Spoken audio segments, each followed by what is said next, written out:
Another recording day. So gloomy out. Well, rain, go away. Come back another day. We want the sun. We want the sun.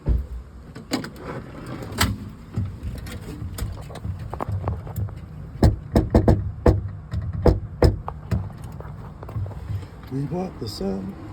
Sunshine.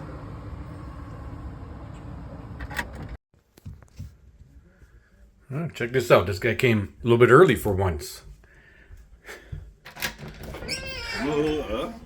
Yo, what up, fucko?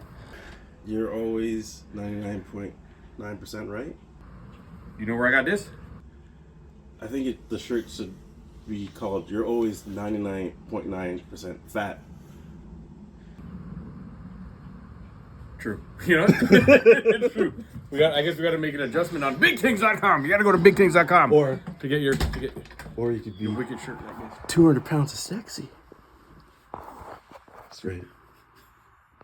The hell was that? It was 200 pounds of sexy. I probably my screen went all blurry. I probably messed it up. Blurred up my whole thing too. Like, I didn't even know what to do. 200 pounds of sexy. What up, yo? Not much. What's going on? What you got? This guy covers it with a towel and thing now. Yeah, you see that? He's got Yeah. eyes up here, bro. This guy, What are you doing? this guy's trying to cheat. trying to get wise up. Yeah, let me get at you. What's going on? What's going on? Nothing. It's right here. Right here. 200 pounds of sexy. Yeah. That's a wicked hat, guy. I gotta do this dance. Just pure This is representing. 200 pounds of sexy. We're not doing the. This is 200 pounds of sexy dance all day. 200 pounds of sexy. All day. 200 pounds. Oh, shit. Let's do For this. some reason, it feels like we haven't filmed in a while. Even though we did film on our regular time last time.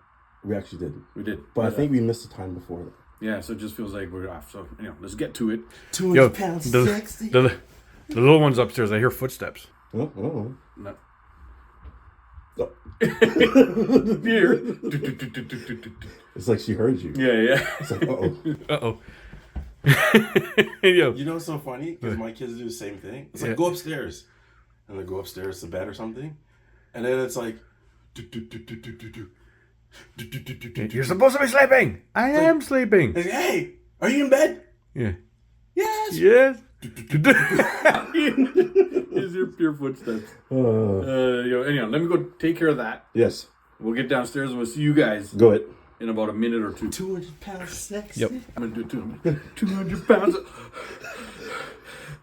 You know what you know what that remind me of? You know that viral video where they like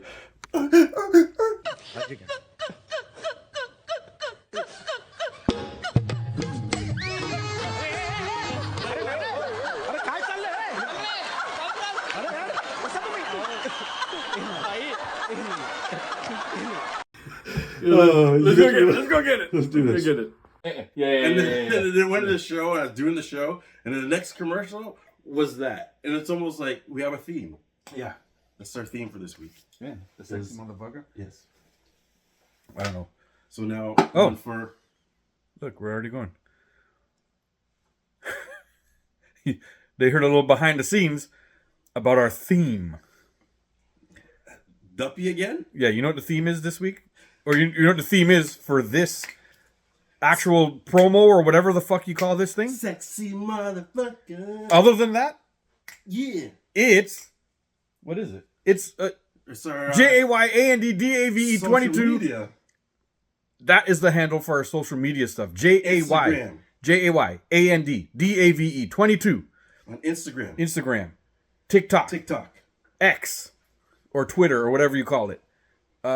Is there any other social media? When you say X, I think of that exhibit. Exhibit. I can't find Exhibit. exhibit song. You know, X. X. Is that all he says in it? X. X. That's what the chorus is. Yeah, he just keeps going X. But you know what he's not? What? Sexy You motherfucker.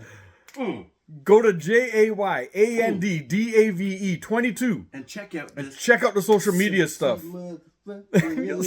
You'll see card openings.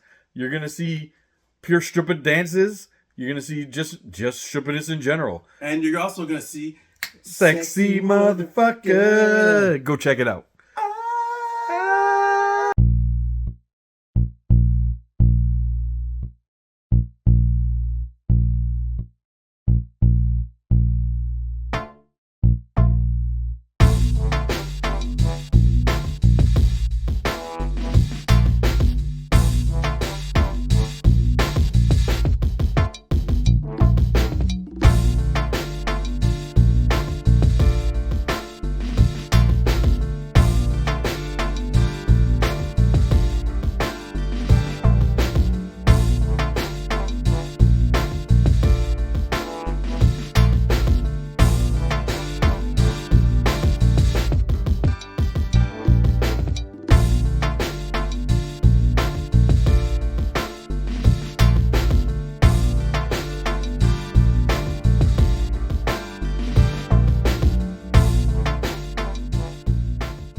Let's get TikTok on. This order is still on. Come on, match it up with Rahinder. Rohinder. I don't know. I'm just waiting. 'Cause it's usually somebody like that, you know? Like, Racist, Dave. It's not always brown people who do Uber Eats. it isn't? Black people do it too. Yeah. Derek. Or Derek. Derek. Yes, Derek. I was like, yo, when you're doing your Uber Eats, how much woman down? You ever see those videos where like the people come to the door and like a towel and drop the towel? Yeah. I'm like, how often does that happen to you? Huh? What did you say? Well, Never. Never. It's never happened. Never. Yeah. But you got to ask yourself: is that real or is that made up? What I'm saying. I was an Uber driver and someone ever dropped the towel. I did Uber Eats for probably just like a few months. Yeah. Like, let's say like 3-4 months. And in just the 3-4 months, I dropped off to some pretty hot girls. They're like, knock when you come. So I go there and knock, or I push like arrived. And as I'm bringing it up to the door, they open the door and I'm like, wow. Yeah. What I find hilarious is how they'll order like McFlurry. Yeah. You just paid $40 for that. yeah. You know what I mean? Yo, I swear, one time I picked up an Uber order. Yeah. At a McDonald's, and it was 2 apple pies, just 2 apple pies. And I was like, so then when you click like, I got it from the store, it's like, shows you now where to go get it. And it said 2 minutes. No, it said 1 minute. And it showed walking. I didn't even get back into my car. I walked like 1 minute, like a little bit down, and dropped off to the highest motherfucker that ever.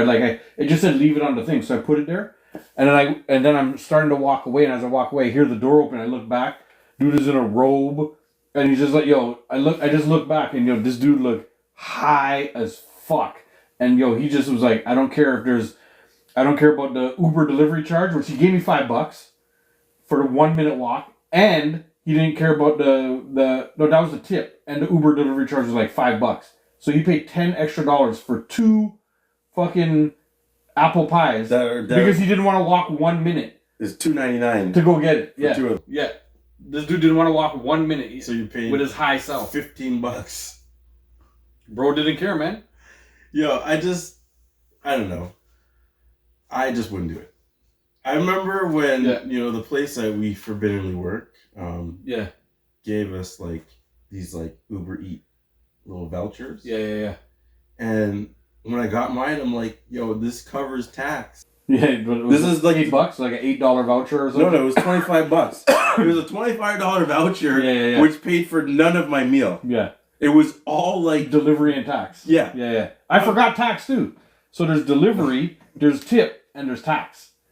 Like, what's up with that? I don't know. When I did Uber for that little bit, it was good because I don't know, like people pay, guy. Yeah, I'm not saying that people don't pay, but I'm like, why? I don't do it. Like, I'll order a whole bunch of stuff from McDonald's, but I go and get it, man, because it at like the McDonald's is like a 1 minute drive away from me, 2 minute drive. Right. And yo, I can't do like the extra $17-$18 to just order it in. I just go to the drive-thru. $25. I go to the drive-thru, man. I'm just like, I gotta go. I can't. See, what I'll do is I'll just every time. I'll order and go pick it up. Oh yeah, order it and then pick it up. Yeah. It makes total sense. Mm-hmm. You paying Uber Eats $25 for what? Yo, it's like luxury. Yo, it's nuts with the amount of charges there are. Like, I throw my daughter in the car. I'm like, let's go. We're going. She's like, I don't want to leave the house, Daddy. I was like, that sounds like your problem. You're 7. You don't get to choose. Jump in the fucking car. I love that. Unless you give me $18 every single time I order some shit.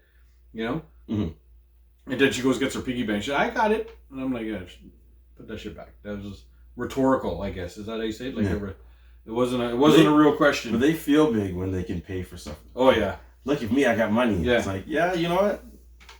How about in 25 years? Let's see what you be saying then. Yo, when you're paying Fichettes. You know? Put a banana up on the screen. I don't know. That looks racist. I like bananas. Me too. I don't know if that's what he even meant though. But I like bananas. So just let you know. Yeah. And watermelon. I like to eat. And malt liquor. Apples and bananas. Yeah. I like to all the cliche stuff. Eat. Apples and bananas. Do you remember that kid song? There's like a kid song. I do remember. And then it goes through every. I love to eat.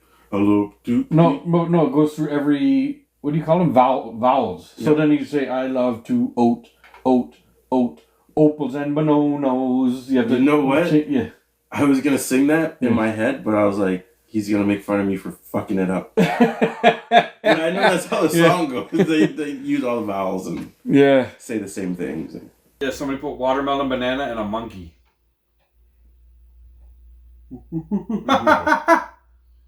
Watermelon, banana, and your mama. He forgot the grape drink.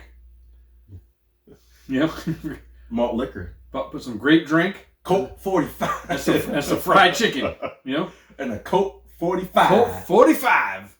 Yo, when I used to open my fridge when I was like 20. Yeah.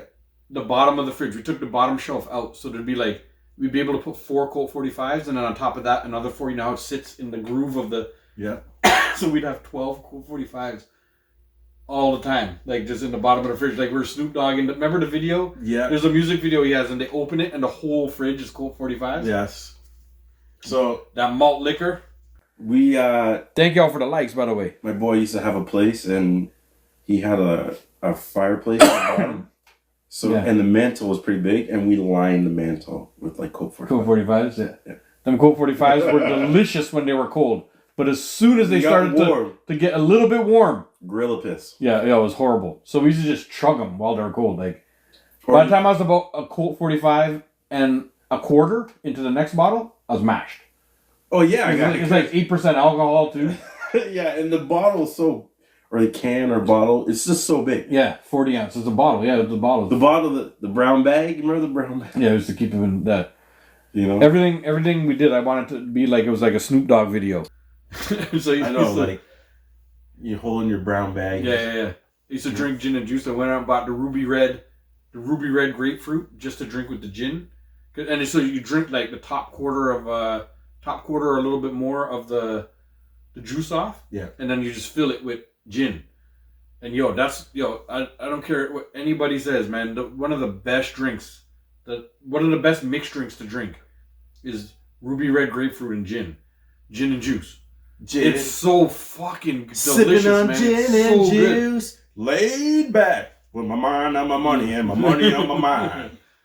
It's so good. That's one of the best mixed drinks that I like.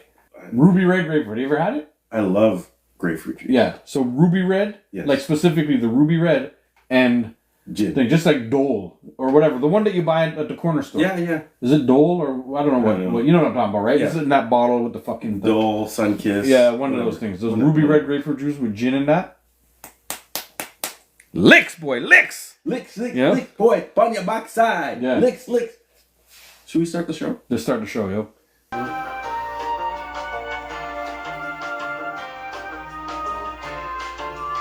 Sexy motherfucker. Welcome. to the Jay and Dave Show. I'm Dave. And I'm a sexy motherfucker. That's Jay. Look at ding. Oh, you got the noise for it?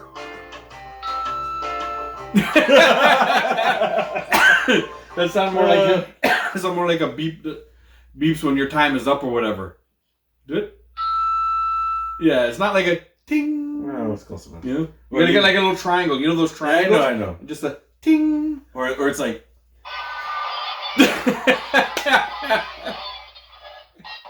Oh, the glass breaking. Hey, welcome to the Jay and Dave Show. We're still here, buddy. They ain't kicked us off the internet yet. Thank you, everybody. We haven't acknowledged the crowd in a long time. Thank you, everybody. You know? Hey, guys. Our live studio audience. Our boy Maxie's in the house. He said the best show is back. What up? What up? Fire emojis. Yes, right. That's our guy. Hi. What up, Maxie? Fire. If you see me looking that way and talking, we're talking to our TikTok Live. Every time we film the show, we're also on TikTok Live. So go check it out. JAYANDDAVE, the number 22, on TikTok. And if you follow us and you hit the bell, every time we film and we go live, you'll get an alert. And then you can come and be a part of the show. It sounds something like this. You can come and trash talk us if you want, because that's what people have been doing since they got here. Or you can come and actually add to the show, which we have a couple hardcore fans that all got sent something nice from BIGTINGZ.com, from BigTings.com. They all got some gifts. They got the bomb! Yeah, guy. The bomb! And yeah, remember, if you're on right now, give your boys a big old like and follow us, share with your friends, hit the bell on this thing so you'll never miss his sexy teeth. Ding! Yeah. Now that we got the intro and the YouTube stuff out of the way, we can get on with the show. Let's do this. Where do you want to start, Jay? Pet peeve, mom. Where we start every week. Yo, you name yours, because I have a good feeling we kind of did a little bit of a pre-show briefing. Well, and I feel like we're on the exact same page with our pet peeve this week. So I'll let you start, though. My pet peeve is someone who's guaranteed money. It's a little bit about everything. And we do a little sports, They average 4 points a game. Trash talk, having fun. With, I think it was 3 rebounds a game, with maybe 1 assist a game. Uh-oh. You know who I'm talking about? I know exactly who you're talking about. We're talking about Bronny James. Poor Bronny. What do you mean, poor Bronny? None of this is his fault. It's all his fault. No, none of it is his fault. No, it is. My pet peeve is his dad. No. For pushing this shit on him. No. Yeah. Listen. He didn't do anything except be born. You could say I'm not ready. Yeah. And not enter the draft? But what if his dad was like, yo, enter the motherfucking draft, motherfucker. You want any of my money? Enter the draft and get in the league. No, what would be funny is... And then he went to the owners and he's like, draft my son. You want me to stay? Draft my son. And then, you know what would be the ultimate funny thing to happen? You know what, Dave? Somebody's like, yo, is that Norm Powell? It is. That's right. He's got a chip. I got the ring. He's got a ring. I got the ring upstairs, guy. Yeah. No. I got his ring upstairs, ready to pawn. What I was saying is, what would be funny is Bronny gets traded, trade deadline. Yeah. His dad's like, yo, we ain't making the playoffs with your ass. Yeah. We need some firepower. Trade. Trade. I'm just more, you know what? I know that's the way the world works, and I know LeBron James carries a lot of weight. And I know JJ Redick isn't going to do any coaching on that team. That's all. He's just like the figurehead for LeBron James to like coach. Yeah. He's going to be like, yo, this is the game plan. This is what we do. This is what we're going to do. JJ, tell him. Because what the fuck? How's JJ Redick going to be a coach? Like, you know what I mean? Sure he is. LeBron brings him the plays. And then I don't know. Maybe JJ Redick. He delivers. Maybe JJ Redick is a little more basketball savvy than I thought. But even on his podcast and stuff like that, he doesn't get into it totally. He's just like a hot take guy. He likes the thing that he became popular for is saying like Jordan isn't the best and clearly isn't the best. That the reason why people he's always dogging Jordan, right? And the people who don't know who he is know him more for his hot takes than his good basketball, his solid basketball talk. He talks to a lot of great basketball players because he was in the league and everybody kind of respects him as a great shooter, right? There was a guy. Was it JJ Redick that went hot against Jordan once?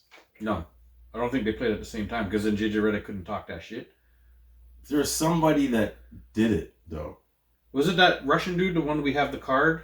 I don't know. I just remember we have his card. Remember? I just remember it was a white guy. Yeah. And he was on fire. Yeah. And he lit Jordan up. Yeah. He literally. It was the same dude. He passed away. It was like a dude. He's like Russian or something like that. I don't know. Was it Pejast or No. It's like doesn't have a big name like that. But we got his card. Remember when we were opening those packages? Yeah. We got his rookie card too, and we talked about him being the dude. This dude right here. So I was watching a clip. Russian flim or Eastern European flim. So there's a clip on social media. Yeah. And it shows him like saying, "Jordan, you can't guard me." And he was coming down, busting trays. Yeah. Jordan was playing defense too. And this guy was just wet him. Even in the when Jordan was on USA, this guy on his team wet him. Gave them pure licks, boy. Put like 40 on them or something like that. I mean, USA still won, obviously. But apparently, like this guy. You know how Jordan takes everything personal, and I took that personal. You know, he just takes everything personal. But this guy, this is one dude who just had. I just remember had his number. The clip was he came down. Thank y'all for the like, show. Lit a tray. Yeah.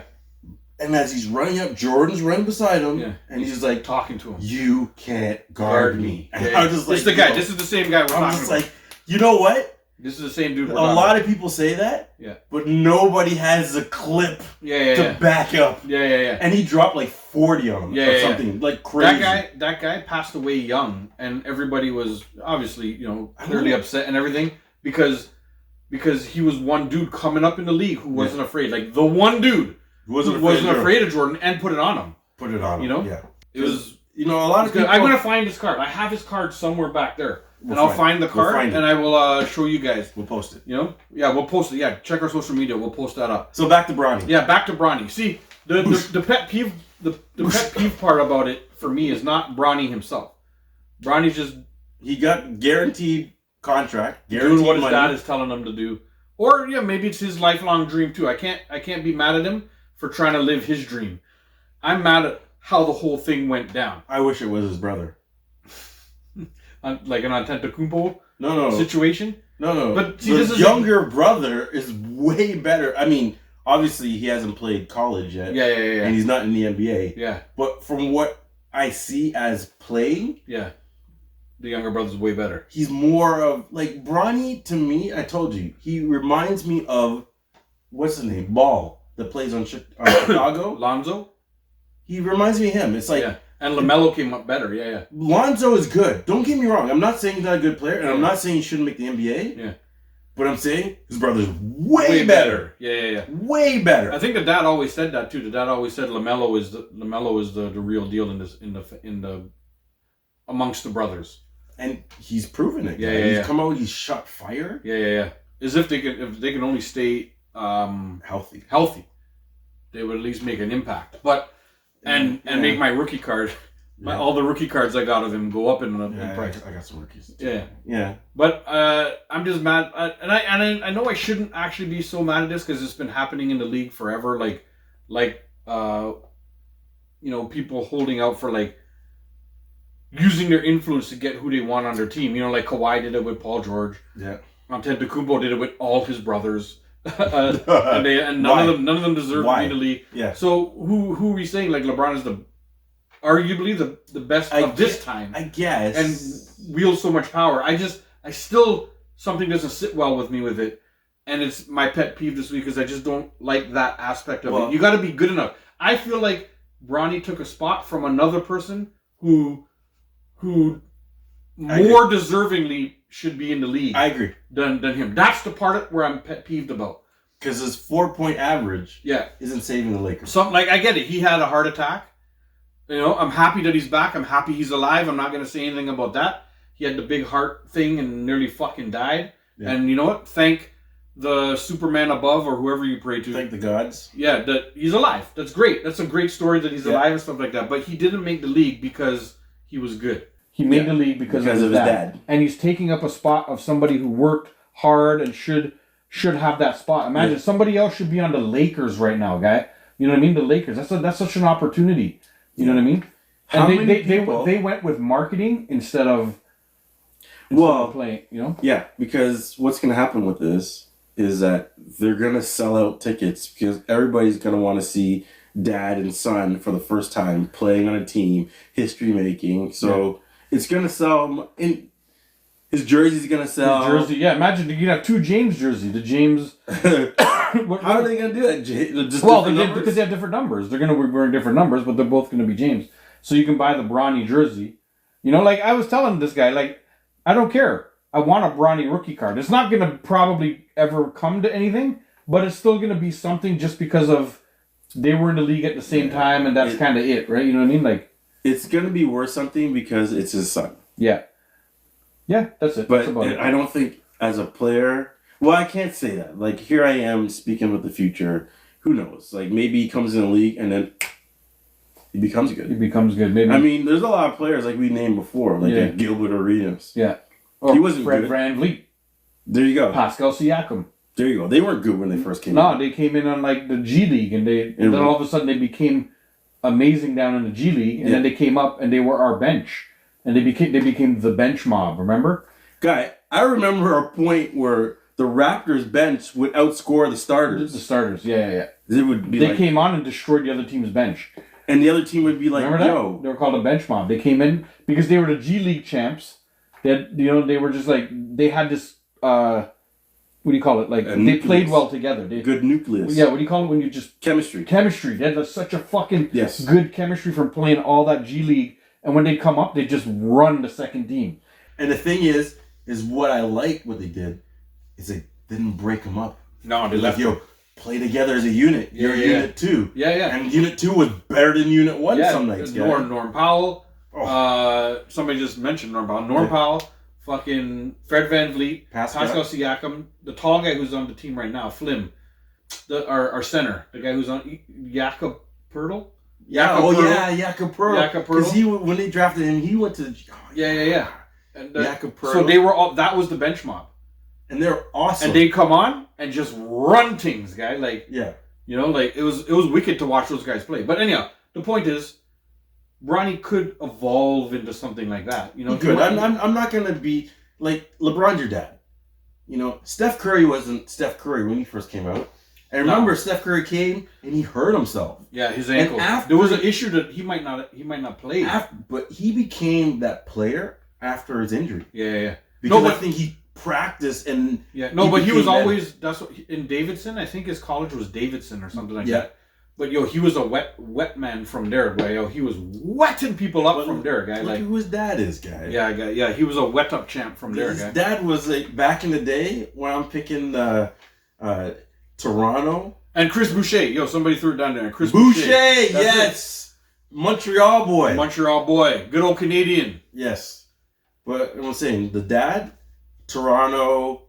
What was the other team he played on? He played with. Larry Johnson, Alonzo Mourning, and Charlotte. Yeah. He was wetting people from those times. Yeah. So, Del Curry, right? Yes. The Raptors. Did you say that? Yeah, you said that first one. Said, yeah. There's something where Del Curry, Mark Jackson, is playing ball with Stephen Curry. Oh yes, I saw that. Yeah, in Toronto, and he was like 10 or something, or 8 or something like that. Then he was licking. Yeah, and he was licking trays from the NBA 3 line. Yeah. So like I remember seeing the interview. And he's like, "Yo, I remember Toronto. I lived there for how long? He lived in Toronto for how long?" Yeah, his wife is from Toronto. That's why. Yeah. His wife is a Toronto girl or a Canadian girl at least. Canadian, yeah. She's pretty. She is hot. Yeah, but that's another thing. Well, I guess you can't say that he made it into the league because of his dad, but who knows, right? Like, because coming out of college, he wasn't drafted like in the top 10 or something, was he?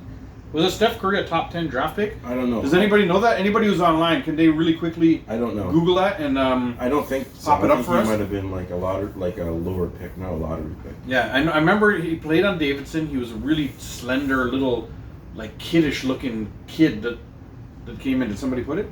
Somebody put I know Vince Carter. Fuck, I met Vince Carter once, but I seen him at a club. Yeah. Well, when I seen him at club like many times, but we weren't allowed back there. He'd get the whole VIP. Well, I know. I seen him at a club. You know, met him at a place called Phoenix on Sherburne Street, downtown. Oh, Phoenix! And it was like it used to play the whole ball on Sunday. Sunday, the whole ball team would be there. Yeah, the whole team. Like your boy Alvin Williams and Yogi Stewart and all them would be down there. Yeah. Yo, don't say my boy. That guy played on our team, and he had a big contract and just never played. And I see him in. Oh, he was 7th. Okay, never mind. I was wrong. Curry was actually 7th overall. I didn't think he was in a top 10 pick. Yeah, well, somebody saw something in him. You know what I mean? Like. Yeah. And Golden State clearly saw something in him, and look what he did, man. Changed the game. Dude changed the game. With the right sort of coaching, Bronny could be great. He could be great. Like JJ Redick type of coaching. Okay, listen. We know it. LeBron's coaching the team. Yeah. Okay. So with his dad coaching. So JJ Redick puppet. Yeah. Because LeBron's got his hand up his ass like, this is the play you're gonna run. You sub my son in. Yeah. I think with the right training, Bronny could still be something. Yeah. It's like, but eventually. The thing is, he's not there now. No. That's the problem. What I think is, like, there's zero hoopla around him at all. You know, like when the good players come into the league, everybody knows who they are, and nobody knows Bronny for his playing. Everybody knows Bronny for his dad. And his dad showing up to his games, and you know, like he walks into his games. He's a great supportive dad, man. He goes to as many games as he can. Oh no, he's there all the time. Like again, it's hard to totally hate. And again, remember, none of this hate is about Bronny at all. What I'm saying is, I don't hate Bronny at all for anything he's doing. He's just trying to fucking live out his dream, right? And the thing I don't like is if you're trying to live out your dream, is it your dream if your dad is just facilitating it? You know what I mean? Like, don't you kind of want to earn it and get in there? It's like a musician. Yeah. And these musicians have children, and their children tried to be musicians, but they're not as good as their parents. Yeah, Judge Judy remembers Phoenix Light Club. Yes. Said when, I don't know if you're a he or she, Judge Judy. I'm assuming she. Anyway, when Judge Judy met them, Vince Carter was at Savannah nightclub. Vince Carter also made 10 basketball courts for Toronto. The Raptors did that in general, or was it Vince himself? Is the one Moss Park there? Is that? Yeah, and John Innes itself is the one like. I know. Yeah, the one. You know what I'm talking about. Yeah. I'm pretty sure that's a Vince one. Right? Yeah. Or a Raptor. A Raptor one, and John Innes Community Center. That was nice, guy. Have you played there? Yeah, the outdoor one. Yeah, guy. Like one day, I left work and I just stopped. Yeah. I'm like, yo, I have to play on this court. And you just ran a bit there. You shot. And has a track that goes around it. The place is wicked. Wait, what are you talking? I don't know what that place is. Where there's a track that goes around it. So you know where Moss Park is? Yes. If you keep going down where the public school is, they built a whole facility. Oh, and the big track and everything. Yeah. That's Regent Park. That's not Moss Park. That's Regent Park. Yeah. And is that one a Raptor They destroyed all the buildings. Is that one a Raptor one? No, that's not a Raptor one. But that one's awesome. Yeah, it's nice, guy. Yeah, I had to stop. And the grass and everything. Yeah, I had to stop one morning and take some shots there, guy. Yeah. I'm like, yo, I gotta christen this court. Judge Judy said, yo, Kipling and Dixon. I played out there, but is that an outdoor court you're talking about? Kipling. I think there's one. Judge Judy said they helped with that. Nice. Yo, that's wicked, guy. I think there's one at Malvern. I think Malvern. A Vince one or a Raptor one? Either a Vince or a Raptor one. I think it's at Malvern. See, I know at a rec center in Moss Park where I used to play all the time. Yeah. And the rec center is called, what did I just say? John Innes Community Center. The Raptors did that one. What's going on right now? Yeah, they redid it. It's fully redone, new floor and everything. They had new backboards. Well, you see what they're doing outside, logo. Right? They're making, what's going on outside is that they're making a subway. Is that what it is? Yeah, they're making the subway, the subway that goes along Queen Street, the crosstown. Yeah. I don't know something. Ooh. So it's going to be a subway stop right at Sherburne. Ooh. Yeah. There's going to be nice. so there's like this crosstown subway that goes right across. Oh, nice. Queen. So they broke down all the trees. They did everything, and they're digging everything up. So, but are they to build a subway below? Are they gonna put the park back that was on top? That part I don't know. Because there was like 2 basketball courts. Yeah, 2 outdoor courts. And baseball. The baseball field and the big soccer field. Yeah. I hope they put it back because that was such a good. That's where I grew up. I grew up in Moss Park. Got it. You know, so like Moss Park, Moss Park, Regent Park. Yeah, the outdoor courts were fun. We used to get so much run out there. So I used to go there on my break and go practice some nights. Yeah, it was nice, man. I'd run into like a lot of like Haitians around there. So yeah. We'd run like a couple games. With Yeah. It's fun, guy.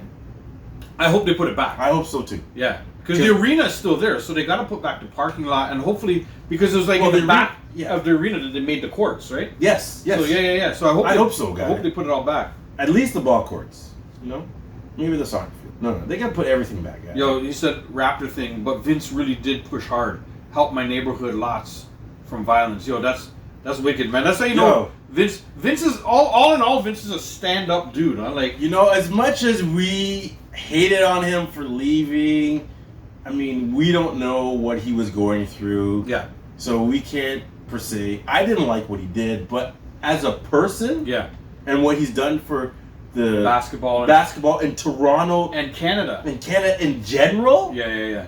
He's a stand-up guy. Yeah, Vince. He did. Vince changed it. There's a lot of kids. I believe that the reason Canada, who's starting their journey in the qualifying right now, they did an exhibition game against US last night. Right. Canada's team is named.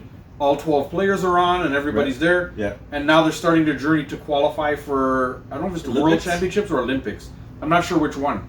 But I think they already qualified for Olympics. I think they might be just qualifying for the Worlds. Okay. Anyway, I'm not 100% sure. But I believe that these kids that are all in their 20s now and stuff like that are playing on Canada basketball, like Shea Gilders, all these kids who are absolutely outstanding. And now our team is like high level. We're let's say the top 10. I'm not going to give us top 5 yet. But I'm going to give us top 10. Team's pretty dirty. Yeah. Like our team. Jamal Murray, fucking like we got dudes. And Wiggins, Golden State held out Wiggins, saying no, we're holding him out. We don't want him to go there and get injured, and then we can't trade him because they're trying to trade him. And then they held out Edey, which kind of sucks because he's young, man, and he's really good. The young big man. I like the dude, man. I like that kid. Have you seen him in Summer League? Yeah. Yo, I watched. He did a play where I think he dunked on a man. Yeah. And you just seen John Morant going crazy, like yo. Yeah. I feel those two. He was almost like, oh my god, I have a big man. I got a big man. You could throw anything into this guy. Yeah. Yo, you know what I like about Edey?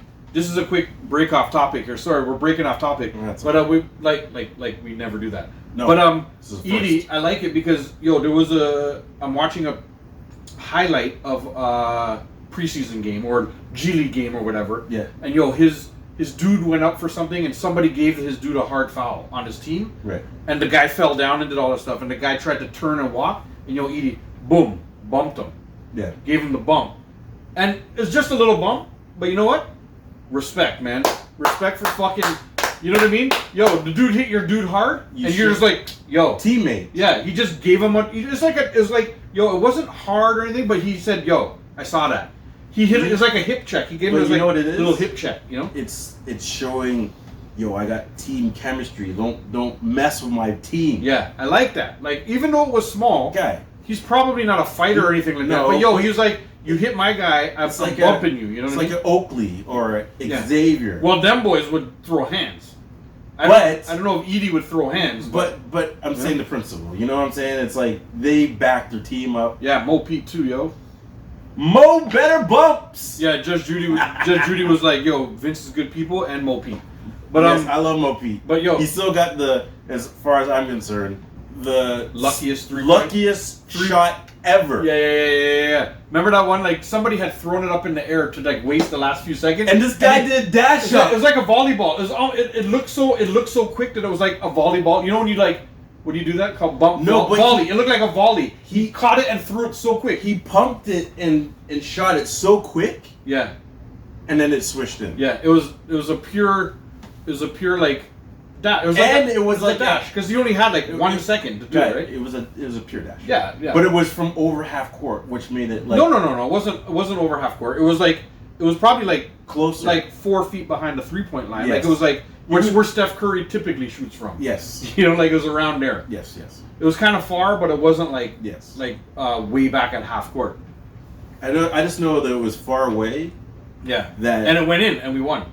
Yes. Yeah. Like, we went to overtime. Went in and it went to overtime. Yeah. Because that was a tied up. Yeah. That was wicked. So that's when I think about Mo Pete, that's what I think about. That shot.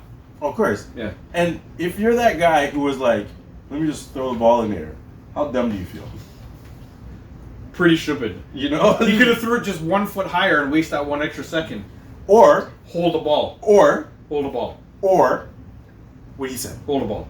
Just hold the ball. Just hold the ball. Why you put it up in the air? You would have got a foul. And gone to the line. You could have missed 2 shots. I don't think they were trying to foul. Well, actually, they were. That's why he threw it up in the air so nobody could foul. And then Mo Pete tracked it. Yeah. and shot it right back up. It's like swish. To me, like that. It's hard to come up with a shot that's better than that. Judge Judy wrote like he hit on me. My friend made trouble in the club and she got thrown out, and then I dipped. But Mo Pete is cool. Yes, Mo. Yes, Judge Judy. Those are stories that we could never think. Like I saw him in the club all the time and whatever. I saw that whole team. Yeah, I remember on a Sunday when they had a Sunday game, the whole team used to. Even the other team would come too. Everybody going to Phoenix. Like even the other team would always be there with them because they would lock off the whole back of the Phoenix. But what was funny is all of them. Good catch, man. Yo, reflexes like a cat. Listen, when check if you're Spider-Man guy. You caught that real quick. When coffee was going to be spilled. Yeah. The Spidey sense. The Spidey sense kicked in. This guy wasn't letting coffee thing. So anyhow, all that. What were you saying? The whole back of the club. We were talking about. So when you would go to Phoenix, and you'd be chilling, all of a sudden you'd like these trees. Yeah. It's like obviously you're a ball player. Yeah. You're 7 feet tall, or and they come in like a team and just go to VIP. Everybody would go right back. Yeah, they would lock off the whole back. Yeah. I remember they would lock it off, and then instantly the whole dance floor was empty of girls, and then I'll be back here, and there's all the dudes back here just looking back. We'd just be looking back in the VIP with all the girls back there and be like, giving. Like, now what the fuck do we do? Yeah. Now we're just drinking and watching all the girls dance with all the Raptors. And well, funny story. I knew somebody who, they were talking to this girl, feeding them drinks, and then, the team walked in, and my man lost his girl. And he was like, you know how you're grooming it to take it home? Yeah. You're not Cosbying it, but you're... Yeah. Well, you're working on it. You bought a drink or two. Working on that. More than 2. Pure lyrics in. More than 2 drinks. Yeah. It was a couple drinks. Yes. And then boys used to go back and just buy, like, pure tables. Like, it was just, like, bottles on the table. And then these guys walked in, snatched the girl. Yo, Judge Judy was like Phoenix, Savannah, and Government. Government. Yo, Government's another place. Yo, Judge Judy, man. And these guys are just coming. We're from Toronto, man. I grew up downtown, Moss Park, Regent Park, Moss Park. Like Birdman. Yeah. Swoop in and hit. What happened to that boy? Or what happened to that girl? Yo, she's in the VIP with all the Raptors. Them. And you ain't getting shit.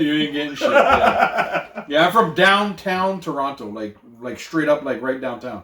Moss Park, Regent Park was like just like 5-6 blocks away from the Eaton Center. Yes. To reference it for anybody who knows Toronto.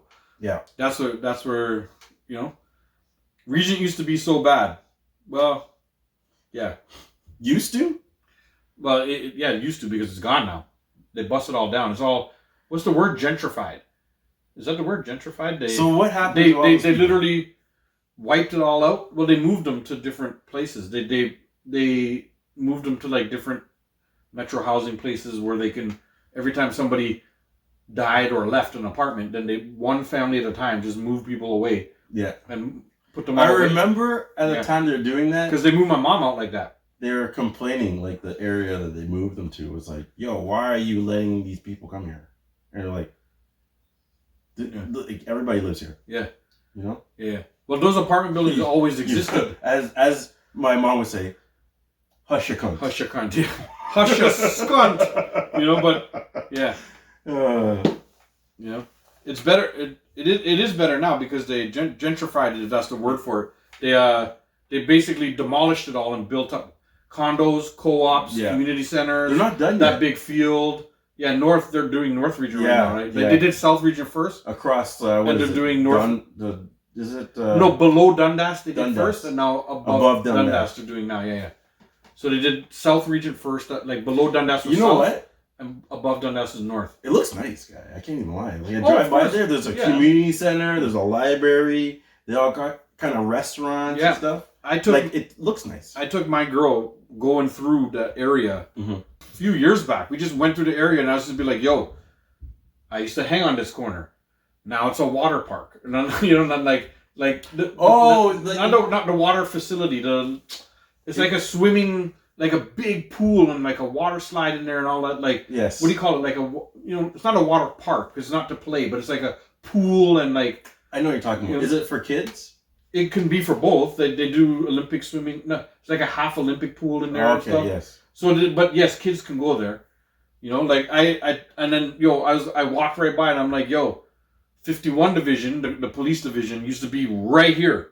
Now it's gone. They moved it down the road. They moved it like south. Yeah, I know. Down the road, like down towards, like they moved it south down Parliament. There's no reason for it to be there no more. 51 Division was right in the center. We used to chill right across the street from 51. When we finished playing ball and stuff like that. Yeah. It's different, man. It's way different. Like the schools look different. The school I used to go to, they demolished it, and it's just a grass field now. And I think it was because the school I went to was called Regent Park, Duke of York. Right. It was like a combined school. Lindo's like, he got his T-shirt and hat. Wicked. That's our boy Andre Lindo. Send us some pics, Send us some pics. Yeah, I need some pics. And George's Restaurant. I grew up on George's, huh? Like I would go to George's once or twice a week. Like I would go to George. George didn't know me by name, but he knew exactly who I was. Every time I walked in, he would just make my order. That place was open 24 hours. Yeah. That place was awesome. I used to go there and after the club and shit like that, right? Work, whatever. quarter chicken with ribs and fries. Quarter chicken with ribs. Quarter chicken with ribs, white meat. Or I'd get chicken on a Kaiser. Yeah, the chicken on a Kaiser was good too. But I did for I don't know how many thousands of years that I've been alive. Quarter chicken with ribs, white meat. That was my order. Did I ever tell you? Chicken with fries. I'm gonna tell you a quick story. This is just a quick Georgia story. I guess we finished our pet peeves a long time ago, and this is just a quick Georgia story. When I was like 18, 17, I used to work at the rec center. I used to work at John Ennis Rec Center, down there. And George knew my order since I was like fucking 8 years old. I ordered the same shit. Yeah. He knew exactly who I was every time I ordered. I never had to say my order. I walked in. He would just make it, and then hand it to me, and I pay and I leave. Right? Like, he just knew. You come in and get the head nod. And so one time, there was this beautiful girl that worked at the thing too that I kind of had a big crush on. Yeah. And whatever. We just walked there together just to get food. She worked at the rec center too. Right. So we walk in. She was white, by the way. Yeah. We walk in, and I see George. Yeah. And he was like, "What are you having?" I'm like, so for the first time in like 10 years, he asked me, "What am I having?" Right. And I'm like, "Yo, I'm having, you know what I'm having? Like the same thing I always have." Yeah. And he's like, No, what are you having?" And I was like, "Quarter chicken with ribs." And he goes, "What kind of meat?" I was like, "White meat." And he goes, because I was standing with a very beautiful white girl. Oh, that's hilarious. And I won't say her name on this just in case people watch whatever, but I was standing with her. That's hilarious. And he just wanted me to say white meat. Because she was me. That's the kind of guy George was.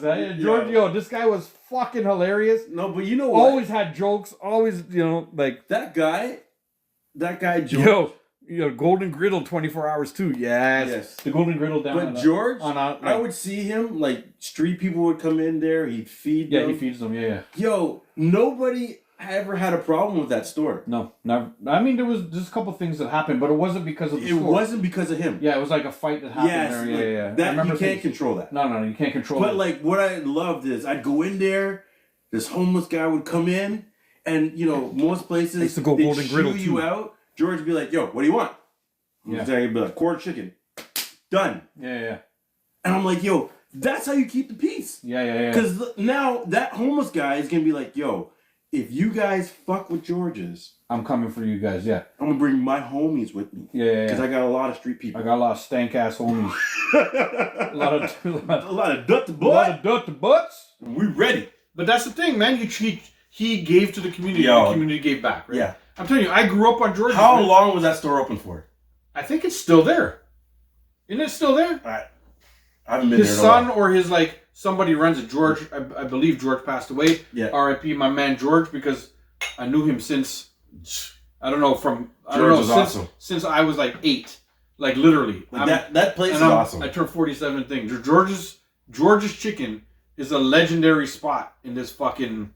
You know what? In this place. I'm having George's Chicken tonight. That's. Oh, you're heading to work tonight. Yeah. You know what? Pass by there. Yo, take some pictures and post it up. I will. Mm-hmm. I will.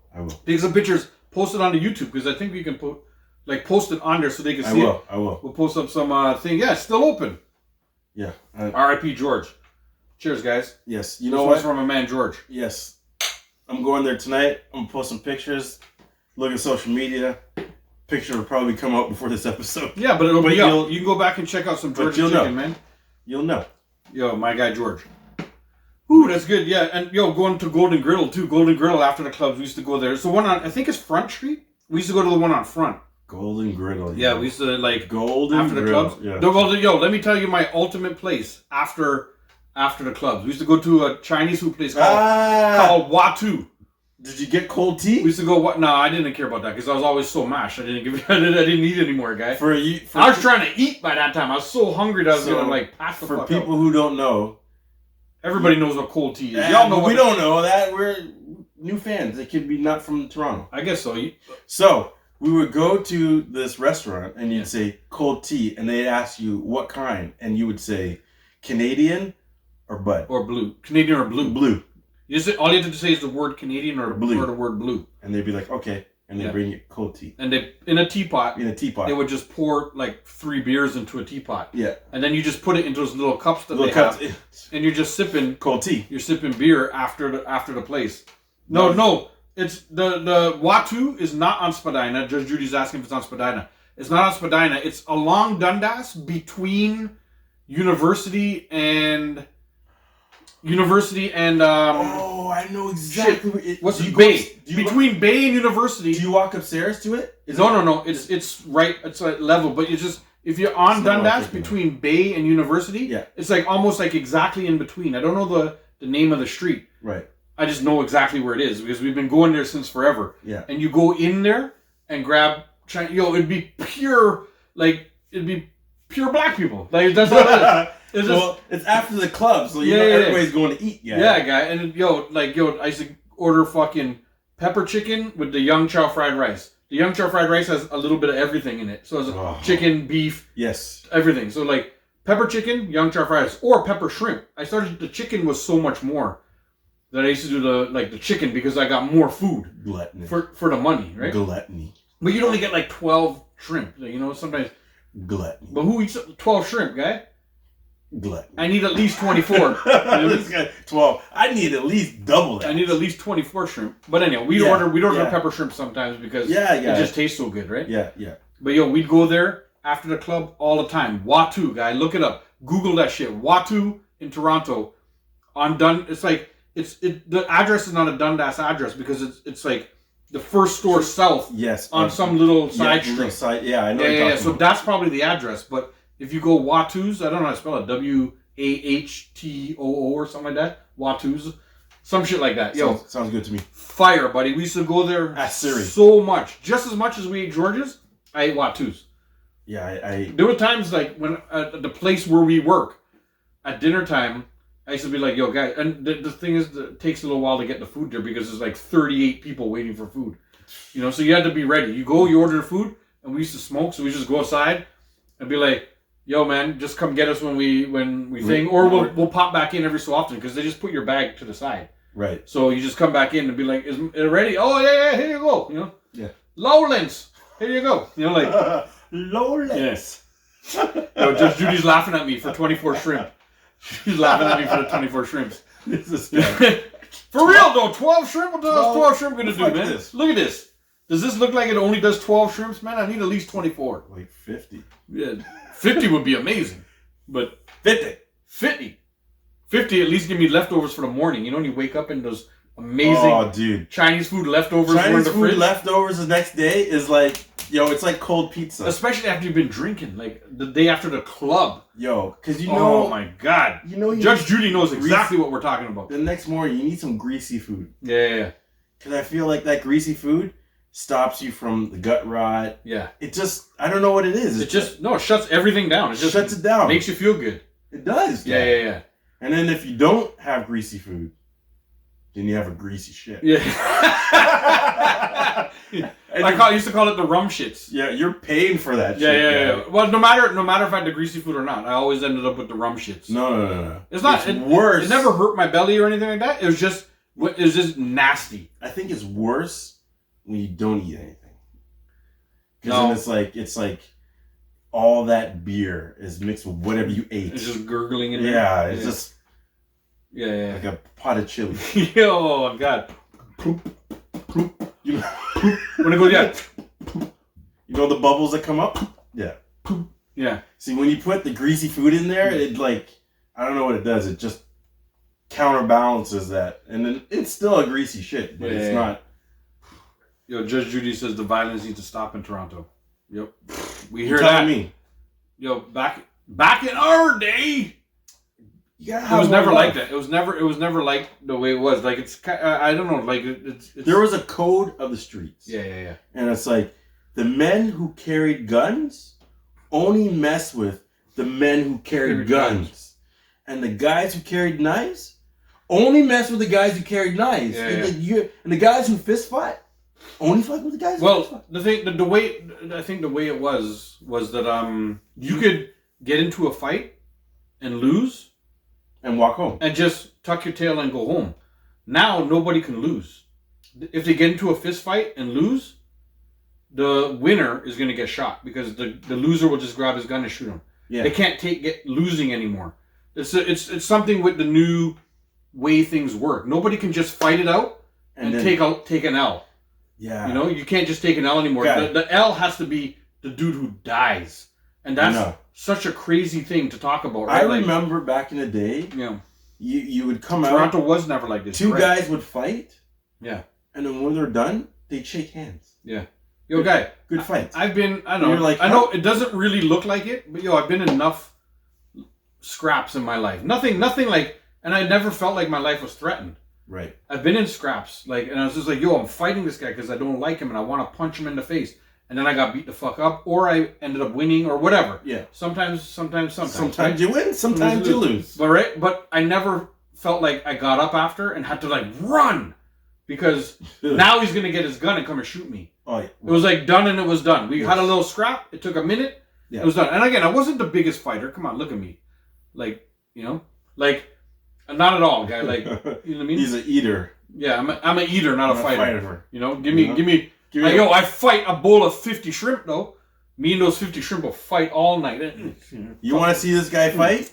Take him to a buffet. Yeah. You want to see me fight? Try and take my shrimp away.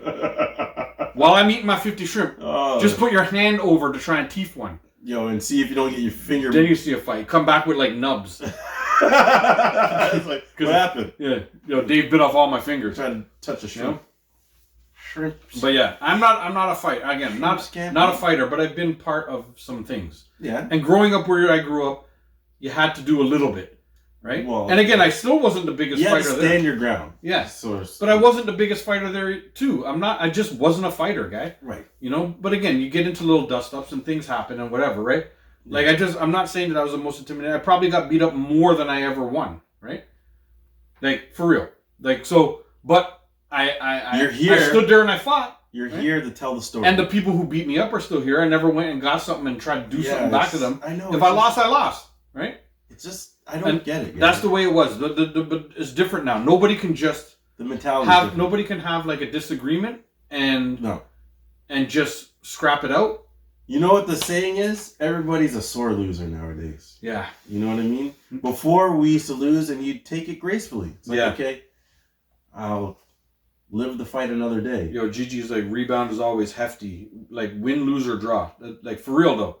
You know, like, again, I don't know. Like, I ended up being very good at sports at one point. So... Took your focus. No, but I didn't have to fight because the bad people in my area protected me a little bit. Right? Like, you got the whole Usain Bolt treatment. Well, I don't know if it was... You know? Well, not Usain Bolt level, of course. I just had some dudes. Yeah, I get it. I didn't say you. Yeah, I know what you're saying. I didn't say you. Remember, I'm a fat Brad Marchand. That's what I am. Remember the Brad Marchand conversation? Yes, I do, and that's why I'm laughing. Yeah. So, but what I'm saying is that, you know, when you play sports, you know, you tend to get the support of other people who know that you're doing it, so they kind of look out for you. Yeah. And that's what happened. Yeah. But I think the dudes in my area knew that I was like... They knew you played They knew I played sports, and they knew I was really good, and I represented Moss Park Region Park. I represented Region Park. So they're like, yo, don't touch this guy, we'll break your legs. And my mom was a little bit psycho, and nobody wanted to hear her, you know? And... Yes, Mom. I was like good at like schoolwork and stuff like that too. I was in my books and stuff. Yeah. So they would be like, they would send me, go study, guy. Go home. And I'm like, nah, man, I'm gonna show. They're like, yo, go study, guy. Go do your fucking homework and shit like that. They'd send me, and I'm like, fuck. You know, and I go do it. Because they don't want you to be what they were. Yes. Yeah. They were trying to like help me out.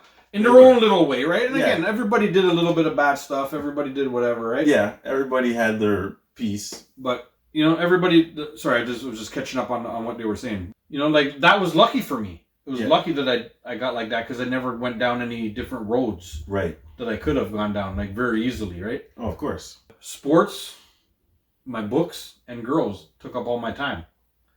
So I didn't have to fight.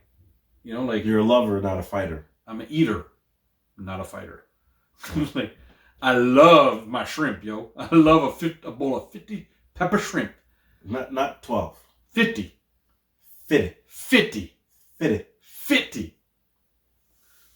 Yo, so these guys, I think there's a discussion going on here that we're missing out on. Unable to go live and live. Oh, shit. For some reason, TikTok. Yo, see, this is why. You guys wonder why I talk so much shit about TikTok. Why? We had great conversation. We had people throwing in good comments, talking about it, and it started to involve more people. All of a sudden, we had like 6-7 people in there. We had fucking like 4,000 likes. It was going good. And then TikTok fucks it up. And just out of nowhere, TikTok just was like, we're going to end your live. Like, why? Why? We didn't talk about anything illegal, nothing like that. You know what I mean? We'd revert, whatever. And people wonder, and you wonder why I say fuck TikTok all the time. You know what I mean? Right on TikTok, I say fuck TikTok. This part down, go grab some lunch. Yeah. Come back after. Do it up. Come back into some show and tell. You know, we got. Jay came with a whole bag and covered down his bag so I couldn't see what was in it. That's right, because you know you're gonna see it when it comes out. Yeah. Because you know why, Dave? Why? Because I'm a sexy motherfucker. Yeah. He goes into yeah. Yeah. Yo. Yeah. We're gonna shut this right down now. We're gonna go get our lunch from our sponsor, Bourbon Chicken, right? I guess that means they ain't a sponsor. They're not a sponsor. Yes, Buddy Guy. Our boy Buddy Guy is up in the place. Yo, Buddy Guy, TikTok we had a good live going a little while ago. And TikTok kicked us out, guy. So now we're back. We had like 3, 4, 5, 6, 8 people in the room, whatever, and we had a good conversation going. And they were having a good conversation. Yeah, and they were having a good conversation online. And I wonder... TikTok was like, TikTok just literally said, we're ending your live. Yeah, whatever. What can you say? What can you say? That's how I feel about TikTok. That's how I feel about a bowl of shrimp. And then if it's a pepper shrimp, that's what happens the next morning. In the toilet. In the toilet. It's the dirty butt. Come from my anus. Yeah. Dropping bombs. Yeah. Bombs over Baghdad. Bombs over Baghdad. Yo. Anyways. Thank you guys for this first segment. Stay tuned for a word from our actual sponsor. And we'll catch you guys back here in about, 2 minutes or so? Sexy motherfucker. Yeah. Yo, give the camera a little dance, Jay. Get to him. Give the people what they want. Yeah. Whoa. Stop flinging that thing around, guy. Yo, guy, what the yo? That's right. Johnny Two Stops. Go get it. 200 pounds of sexy. Go get it. Go ahead. Where's it? Go. Okay, there's. Go. He tried to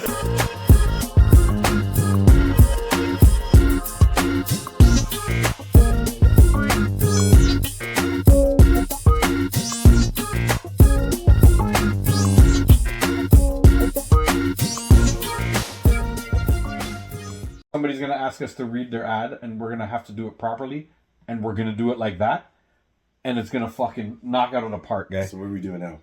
What are we doing now? Is this a promo again? Duppy is like, yo, you got to do something again. How much promos are we just going to start? The phone just keeps on starting promos on us. So, you know what? We got to... What are we going to do this time, Jay? You tell me what we're doing. So, we did our social media. We did our YouTube. Mm-hmm. So now we got to do our podcast. Yeah, we got a podcast. If you guys search The Jay and Dave Show on the internet, just go to the Googles or go to the whatever search engines you like to use and type The Jay and Dave Show. And then you're going to see two other assholes. But it ain't going to be not sexy motherfuckers. You don't look at that guy. Don't look at those guys. They do some breakfast show or something. You ever see that? Oh, sorry. They don't. No, that's okay. That's right. He's feeling himself. We should not do a camera where he can see himself because he just all he does is just like, yo, I'm a sexy motherfucker, and then he's feeling himself too much. Go search The Jay and Dave Show on Google, and we're on Amazon, we're on Spotify, we're on iHeartRadio, we're on TuneIn. We're on a bunch of those ones like that, and you'll be able to find The Jay and Dave Show. We're not the two guys who do the Jay and Dave breakfast show or something like that. Fuck those guys. Looking for these guys. I'm sure they're all right, but they don't got this smile. Fuck those guys.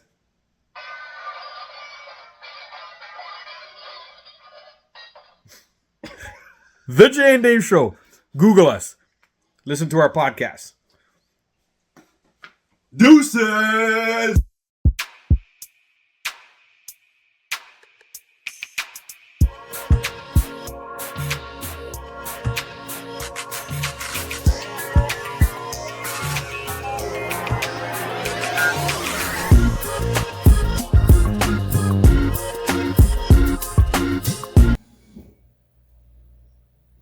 TikTok Live, we're back.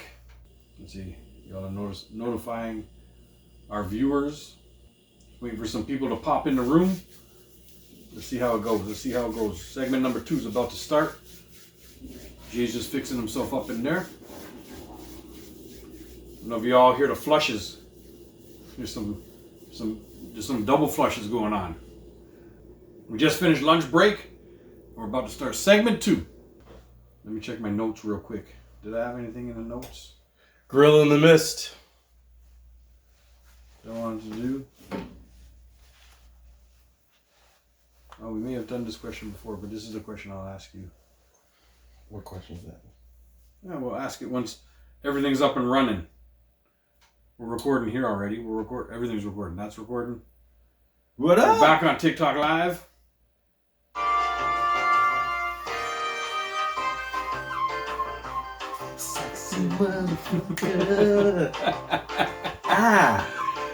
Yo, welcome back to segment 2 of the Jay and Dave Show. Ding! We're back on TikTok Live. We just had our lunch from one of our favorite sponsors. Not a sponsor, apparently. No. I won't even mention them then. Bourbon chicken. It was delicious. It was delicious. I was waiting for it. Yeah, it was good. I don't say it was good. We had, yeah. I won't mention the name, Bourbon Chicken. Yo, no one was like, what's up, Bunk? What up? What up? What up? What up? We're just here, bro. Full. Just here. We're full. Our belly's full. Contempt. Segment 2's about to start. Grill in the mist. Yeah. I think Jay just took a shit. No, a grill in the mist. What does that mean? I took a shit. That's what we're waiting for. We're waiting for thing. Hello, Samantha. How are you? What up? What up? Yo, it stinks in here all of a sudden, guys. You should have left the fucking fan on there or something. No, man. Oh, man. You gotta let it I ain't got a window down here to open or anything, man. Let it air out, you know? Yo, leave the fan on or something, guys. Jesus. No, waste electricity. This guy just let it waft in the whole place, man. I got the poor, what's that thing I got in there? The poor, like, fucking vaporizer or whatever the fuck that thing is. It's the only thing. It's working overtime right now, trying to. It's the only thing saving our noses. Jeez, man. Anyway, we'd like to thank everybody for tuning back in. Yes, thank you. To the Jay and Dave Show. We're here for segment number 2. 2? Yo, and I want to start it off with a question. I was looking at my notes real quick. All right. And I had this question for all the basketball fans. Right. Who do you think is the greatest 6-man ever? Yo, do you have the best 6-man ever? Like, I don't know if we're funny that you say that because I just watched something where they were just running down 6 men. Yeah. So, well, obviously, Lou Williams. Yeah, Lou Will is right up there with Manu Ginobili. Jamal Crawford. Oh, Jamal Crawford was... Yo, and that guy's crossover? Yo, Jamal Crawford, I watched a video recently, and it was Garnett and Pierce. You know, Garnett and Pierce have their, like, little podcasty thing? Yeah. That they do? And they were just, like, dudes who never made an all-star team who were, like, dirty players. And they both, Jamal Crawford came up real quick. That guy's... He's a 6-man of the year, guy. They're like, yo, he just kept winning 6-man stuff. Yeah, he was... I don't know who's better than him. It was like Lou Will. Lou Williams, to me, is up there for a good 6-man. But Ginobili, not really. Didn't he start? I mean, I guess Ginobili was a starter for most of the time. I think he started as a 6-man, and then they realized how good he was. How good he was, and he became a starter. Yeah. So I don't know. We can't really count him. It's funny because I don't. The thing is when I bring it up like that, I don't have a 6-man. I don't have like maybe I don't know. I watch tons of basketball, but I don't have this 6-man knowledge. You know what I mean? Like because you don't really look for the bench guy. Yeah. And it was. If you want to say the Raptors had like that's what I say. The greatest 6-man. It was like the bench. The 905. The whole bench mob. All of them. They would sell them all in, 4 of them at a time. Yeah, all of them. And they'd come on and just... They won the championship. Destroy people, yeah. And then they went on to win the championship, right? So, Raptors. Adding Kawhi on the team. Raptors. You know? Best 6-man in the league. Raptors. Yo, so you just said you gotta pick one player to build a franchise around. Who are you going... Dang? I guess who are we going with? You know, like... Can we go old? Or does it have to be new? Well... My pick is Jordan, you know, like all the way. Like I pick... Well, that's what I'm asking you. Can I go old? Are we going all time? Or are we going? Okay, let's do both. Let's go all time. All time? Well, fuck you. You're gonna fight for me, yeah. Jordan is the dude. It's right? Like, to be honest with you, there's only 2 people: Jordan or Kobe. Yeah.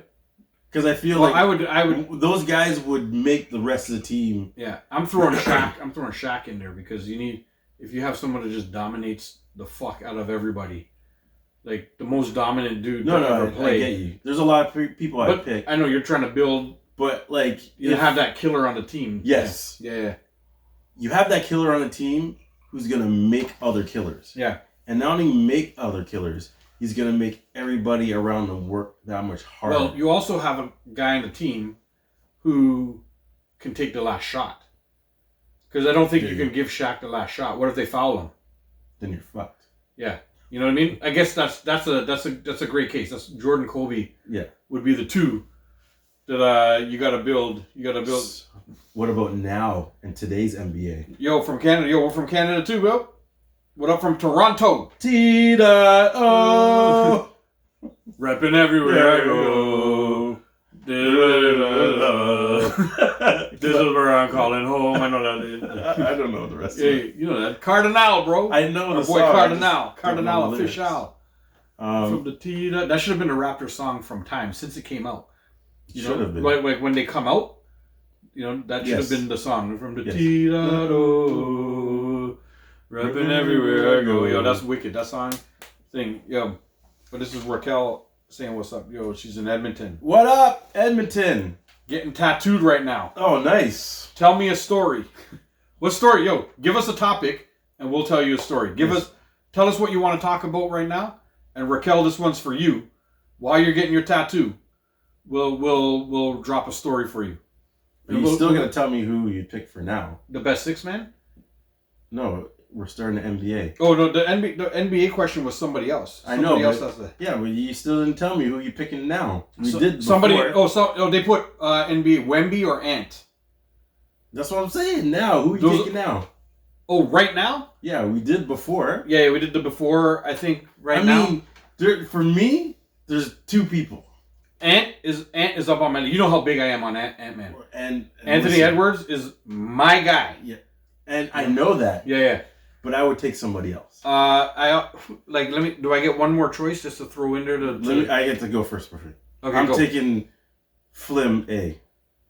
Yeah. Shea Gilgeous-Alexander. I'm taking him. Yeah, you know what?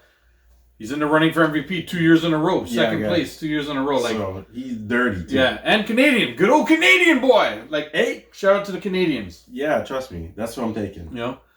But I would. Yeah, see, Ant-Man I take, and who'd my second, the newest, in the new sort of thing? Fuck, I think you got me. I think that would be my second choice. Shea Gilgeous. Those are my two. You know I'm a big fan of those two guys. Default, you're going Wemby. Yeah, you know what I mean? Yeah, Wemby's good, but he just got a little bit more to show me. You know what I mean? I know he's good, and I know everything, and I know down in Popovich's thing. He just needs time. Yeah. Give him 2 years, and he'll be dominating the league. Yeah, true. We'll see what happens. Unless he gets injured. Well, hopefully he doesn't, because for talent like that, we never like to see them get injured, and you want to see them play for how tall he is and stuff. Did she give us a topic? How'd you meet your wife? I don't know how heartwarming. she's getting her tattoo right now. Talk about how I met my wife. We worked together. We didn't know each other at work, but a friend of mine who was my roommate who worked where I worked, we'd go away all the time to Cuba. Yeah. And the first time we just went, me and him. We went down there, pure shenanigans. We had fun. We were drunk. All kinds of stupid things happened. And then we thought, this is so much fun. And it was so cheap. Yeah. We just started telling everybody at work. A trip went by, and the first time we went was the two of us. 6 months later, we did it again. Yeah. And there was 8 of us. Right. And we just told everybody at our work. We took it doesn't matter what department they worked in. Right. We just told people, we're like, this is when we're going. If you can come, come. If you can't, meh. We're going anyway. Meh. And it turned into us going and always having fucking 10 to 15 people there. Nice. So I knew of my wife at work. I knew who she was. I said hi to her sometimes. We didn't really talk too much. Right. One time, one of her friends who came on the trip before told her, you got to come through. These guys are fun. Yeah. We always have a blast. We went down on the trip to Cuba. Nothing happened. I like to say I went down there and a whole bunch of crazy things happened. No, nothing really happened. We just hung out for a whole 7 days. Yeah.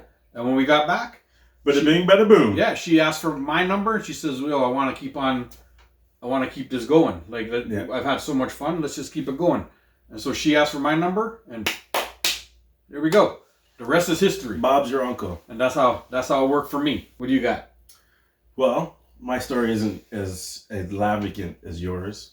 Extravagant. Extravagant. It isn't extravagant. No, extravagant's good, yeah? No, extravagant. No, extravagant. That's the best. That's the best. Yeah. But his story isn't extravagant like mine. Yeah. So near my house, I guess this would have been in public school. There's a roller skating rink, and we'd go there every Friday. A bunch of friends, whatnot, and every Friday they have what they call a sock hop. So the center of the roller skating rink. Yeah. You take your skates off and you dance in your socks. Yeah. So, took my socks off, dancing. Slow song came on. I seen this girl and asked her to dance, and we danced. And that was when we were like 16. Yeah. Okay. Time eludes. Yeah. And now I'm like 30. Yeah. And I was at a club and I just saw her again. Yeah. And did you remember? Yeah, we both remembered. Oh, you remembered each other. Yeah. And we exchanged phone numbers. She called me that very night. Yeah. I went over that very night, and mm-hmm. Boom chicka boom boom. mm-hmm. Yeah. Steady ready knocking the boots. And it's the rest is history, guys. Yeah. And you married her, 16-year-olds, you met, and at 30 you find her again. That's awesome. Yeah. So, you know, there you go. Their wife. Now you got a little bit of story and about now the wives. We have 2 bratty kids. Yeah. I got one. I got one kid. You know, and yeah, we live in the white picket fence suburbs of Durham. The place. Durham. Yeah, we just live in the place. The region. We're from Toronto. You're welcome, Raquel. From the D. There you go. See? Yeah. Ask and thou shalt receive. Yeah. We had a nice question from a nice viewer. We gave a little story. If you all jump on to TikTok, you can do the same thing. If you hit the little bell and do all this stuff, when we pop up live and you throw in a good question, it gives us a topic to talk about. We even broke off from our regular thing. I don't even know. 6 men, I'm going Lou Will just because Lou Will or Crawford, because I don't know anybody else. Like Kukoc was a starter, right? Yes. So no, because I would say Kukoc, maybe like I don't. Yeah, it's like when I go back that far, I don't even Crawford. know 6 men. Yeah, that's who he had the best behind the back crossover I've ever seen. Yeah. He would do like a what do they call that? Is that when they hit us up with some likes? Give us thank you, Raquel. When they do the one hand, it's called a sham god. Keep us in the rotation. They call it a sham god when you do this. Yeah. And then he would go behind the back and then pull it back. Bring it back. Yeah. Yo, you know if people were on the ground, could you like do? And then he goes this way, you think, and then he brings it right back behind the back. Yo, I like when he do it like right beside the rim. You ever see him do it like driving to the rim? He's right beside the rim and just bang bang, and a guy goes that way and he just laid it up like this. The behind the back, I call it like a behind the back shimmy. Yeah. It was so quick, and it looked like he was like, it almost looked like he was floating or levitating, or it's like, yo, people don't move like that. Yeah. The only person that had a crossover the same and do the same thing to you was Derrick Rose. Yeah. Derrick Rose would cross you over and you'd be going this way. Yeah. It's like, yo, how does this guy do this so fast? Derrick Rose, Iverson had that. Oh, Iverson had but that was a different level. But I was watching. You're talking dribbles. Again, I was watching other NBAers talk about it, and people gave Mashburn a huge props for his crossover. Jamal Mashburn. People were like, his crossover was so dirty, and everybody, to a T, everybody to a man agreed Joe Johnson wasn't overly fancy, but it was the way he like crossed and then pulled right up. Right. Nobody could guard it. Like it was like this cross pull up thing that he had to both sides. Yes. And it was like there was like some nasty stuff. I know we switched from lovely stories right back into basketball. Raquel, I didn't even ask. Yo, what are you getting tattooed right now? Tell us what tattoo you're getting. And that finishes up, I guess, the 6-man story. A little bit of basketball talk there again. Yeah. You got a little bit of our story of how we met the wives. But, since we're on basketball, what do you think about these signings, guy? Yeah, the NBA is changing, guy. Klay Thompson, Dallas. The Mavericks, yeah. Guy, you couldn't have put the more perfect situation for him. Yeah. This guy does not dribble. Yeah. He's with 2 of the biggest ball hawks in the NBA. 2 of the heavy dribblers of the NBA, yeah. The thing about these 2 guys is they get themselves in trouble a lot, and you need that release valve. And could you imagine having this guy, like, he's a spot-up shooter, and you're just like, oh, I'm in trouble. Where is he? Boop. Throw it back. And Luka can pass. Yeah. So can Kyrie. Yeah, Kyrie can pass. I'm not saying he can. Yeah. Luka is more the passer. Yeah. So can you imagine some of those transitions now? Yeah, guy's gonna be dirty, man. Like, and then there's like Paul George down in Philly. I know nobody's gonna be playing any games down there. Mr. Glass meets Mr. Glass. Yeah, they're gonna be down there. But to be honest, if the team is healthy and fully on there with Maxey as the guard, like Paul George is a really good fit for that team if anybody can stay healthy. I mean, I feel sorry for Maxey. Yeah, the only person I feel sorry for. Yeah. Because he plays hard and he plays everything, right? Yeah, because I like him as a player, but that team's never winning anything, guy. Yeah. He's got to leave. Because Embiid just gets hurt. Even if they go into the playoffs hot, two guys hurt. Like midway through the playoffs, he just gets hurt. Right? They can't play a 7-game series. Yeah. Them two, you're playing without one of them for at least one of the series. Yeah. Possibly two. Yeah. And they paid him so much money. It's a pretty big signing. Yeah, they paid him 212. 212 million. 212 over 3 years. Yeah. That's like, what, 60, 70? Yeah, something like that. Yeah. It's crazy. It's crazy, but yo, that contract is like, when I see that contract, I'm just like, yo, why? Yeah, I don't know. Why? Because they think he's the piece that they need to... But how old is he? I don't know. He's in his 30s for sure. Oh, for sure he's in his 30s. Probably close to mid-30s. Yeah, guy. Yeah. He's past his prime. Yeah.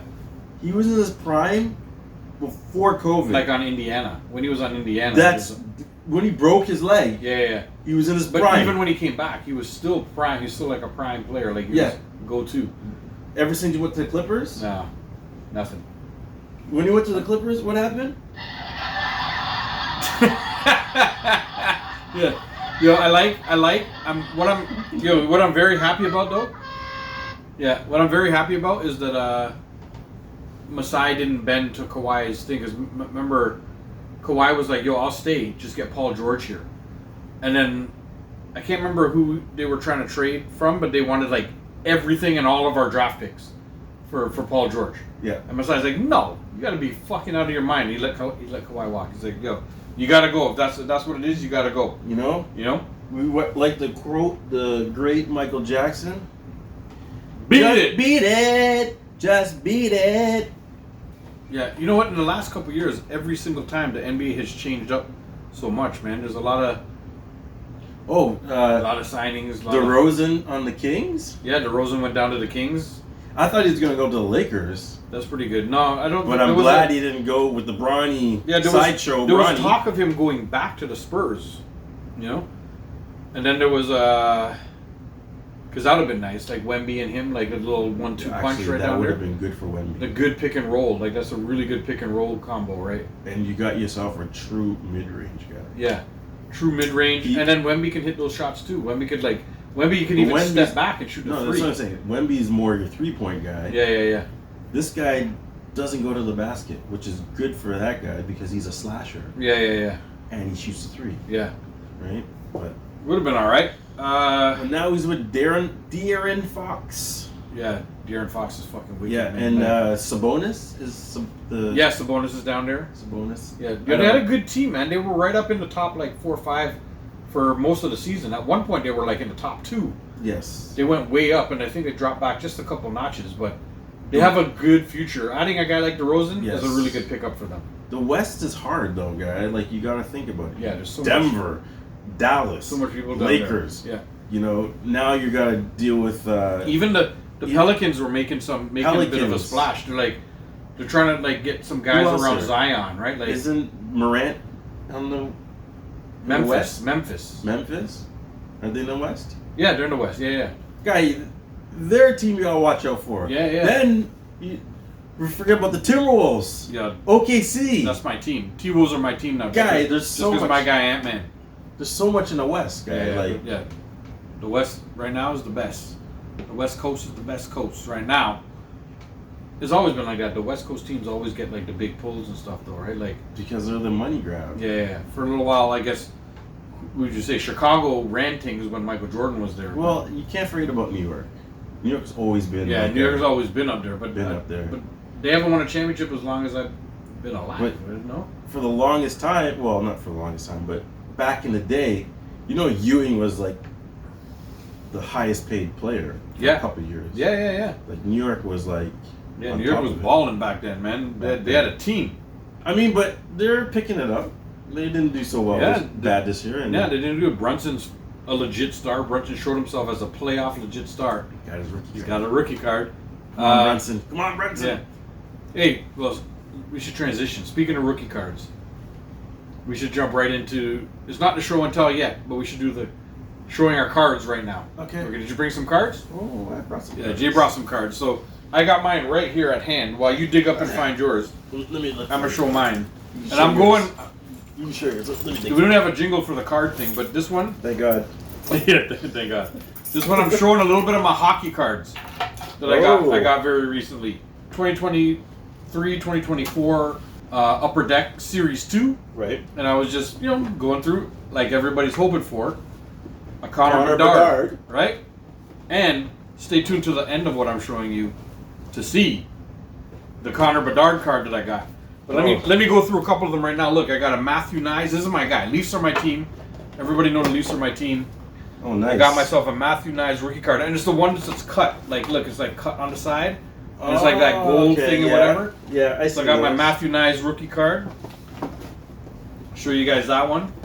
A die cut one with the gold on the side. I got a Yaroslav Askarov rookie card with the gold on the side there and everything like that. I don't know if you guys can see it that well, but if not, go to our social media pages to be able to see these. Nice. There he is. I got from the Detroit Red Wings, Simone Edvinsson, which I heard really good things about, like as the more and more that I'm getting into the cards and the hockey and stuff like that. Right. Another die cut gold side card there. Rookie card. That's pretty cool. And I got another Yaroslav Askarov. This is like a Star Surge card. So it was like silver and glossy and all that stuff. So I was like... We like shiny. Yeah, and we like shiny stuff, and he's a good rookie. Look, it's like a hologram. Basically, it's a holo. They call it the holo. Look at the hologram card. Nice. That's nice. And here we go. There's the guy. I got the OPG glossy card. My guy. Bedard. Connor Bedard. There he is, yo. The one everybody's looking for. This is not a numbered one, because too bad. When they're numbered, they're worth more. They're worth much more. But Connor Bedard is still a hot card right now. Everybody wants him. I got one. There we go. Let's just hope dude can become the star that they say he's going to become. Yep. Let's say he takes there you over. Go. Pass the buck. That's the only one. That's the only Connor Bedard card I got, and I'm going to keep it. Let's see what happens. That's the only one you have? Yeah, I only grabbed one Connor Bedard out of the because I only bought the one box, right? Yeah. It came in a tin, like the Series 2 packs that I got. Gotcha. I got one Connor Bedard out of it. There he is, and it's the one called Glossy. It's like and it's like a gold colored Glossy too. I've seen different Glossies, and most of them are silver, so it's got the gold around it, which makes it just a touch different. Yeah. I don't think it does too much for the value, but I know it's just a touch rarer. Although these cards probably exist a little bit more than the other like special ones, like the shiny ones and stuff like that, or the numbered ones. There's still a bounty out, by the way, for the new Series 2 box that came out. There's a 1-of-1 Connor Bedard, and there's that huge collector. I think he's from TV. I think he has his own show and stuff like that. Right. There's a $1 million bounty on it. If anybody buys that new Series 2 box and finds the 1-of-1 Connor Bedard card, he'll pay you $1 million for it. Like, there's a bounty on it. He will give you a $1 million. So it's worth more than that. Well, because he's the only one willing to pay that. He put this bounty out on it. Okay, so he probably set it to where nobody else will get it. The card wouldn't have been worth that, but he's such a collector, and he's got such a wide amount of money. He just wants it personally. He's got enough money to do it. That he put the bounty out. He's making it so hard for anybody who pulls it to keep it. I see. If I pull that shit, I'm taking the mill. I don't want the card. Like, if he's giving me $1 million for that card one time, I gotta take it, guy. I gotta take that. That's for me in a position that I'm in. That's life changing. That's life changing money. Yeah. I guess. Yo, buddy guy is on here, and he says he's bought a lot of the boxes, and he hasn't found the card yet. If I see the thing is, I can't find the box. I know. If I can find a box in like just Walmart or whatever, I'll buy the box and I'll look for the one of one. I refuse to buy it online because everybody who sells it online from the stores, they up the price. They buy the box for like $70 and sell it for $150. You know what I mean? Oh, of course. So trying to make some money. If I can find a box, I can find a box for the regular price, I'll buy a couple boxes and see if I find out one of one, guy. Who knows, guy? You know there was a whole bunch of boxes at Walmart. Yeah, I know. When we went. I remember the one. Yeah. But no, not this box. This is a re-release of Series 2. No, they were those boxes. They had Series 1 and they had Series 2. No, but this is a recent re-release of Series 2. So it's different. Yeah, it's a re-release of it, and they put one card, a one of one. It's a one of one Connor Bedard. Such a money grab. So the bounty's out on that. Everybody's buying these cards now. Bastards. Yeah, they're bastards. Yeah, it's not a re-release, but it's second edition, but it's like another second version of it. It's not in the regular tins. Why do you call it third edition? Basically, it's a third edition. Yeah. Because you just changed one card. Yeah. So they're like, hey, it's just... they just same cards. They just added this one of one in the mix of that. Oh my god. And there's the bounty out on that. Why'd you tell me Buddy guy said he has some Connor Bedard cards, but not the gold one. The gold? You mean the gold glossy that I just showed? This is the gold glossy. These ones are not so rare, but the gold version of the glossy, I haven't seen too much of them. Every time I find a glossy, it's a silver. Every time I look it up, so I know I have the gold version of the glossy. So again, I don't know how much more it makes it worth. I know those other ones are worth more. Yeah. But hey, whatever it is, I got a Connor Bedard rookie. I'm holding on to it for now because it's not the Millie one. Yeah. So I might as well hold on to it for now. Of course, guy. Make him become a star. Let's see what happens later. Yeah, Buddy guy has that one, but the silver one. Oh, okay. That's what he's saying. All right, Jay. Let's see what you got, bro. Well, Dave, I only brought 3 cards. Yeah? But these 3 cards happen to be exactly the same. It's my Jaylen Brown rookie cards. Look at this. So, MVP. Can you say MVP? So this is a base one. But you know when they're grading, they say a single picture, centered. I mean... Well, yeah, bro, it looks really nice. But but it's a base card, you know? It doesn't matter, man. But it's his rookie. And he's the MVP. Look at that. He's right in the center, guy. That's what I'm saying. Yeah, like if you graded that, that would be a 10. That's what I'm saying. As long as you didn't mash up the edges. Look at that. That's a beautiful. Then we got this other rookie. Jaylen Brown rookie. Look at that. He's not quite in the center, but I mean, it's a nice card, I find. Look at that. That's a beauty of a rookie card. Right? Another rookie card. Yeah. And then I wonder why they make these. I wonder why they make them to the side like that. Because they to know be it's assholes. Go down to like a 9.5. That's what I'm saying. Yeah. And then we got this rookie card.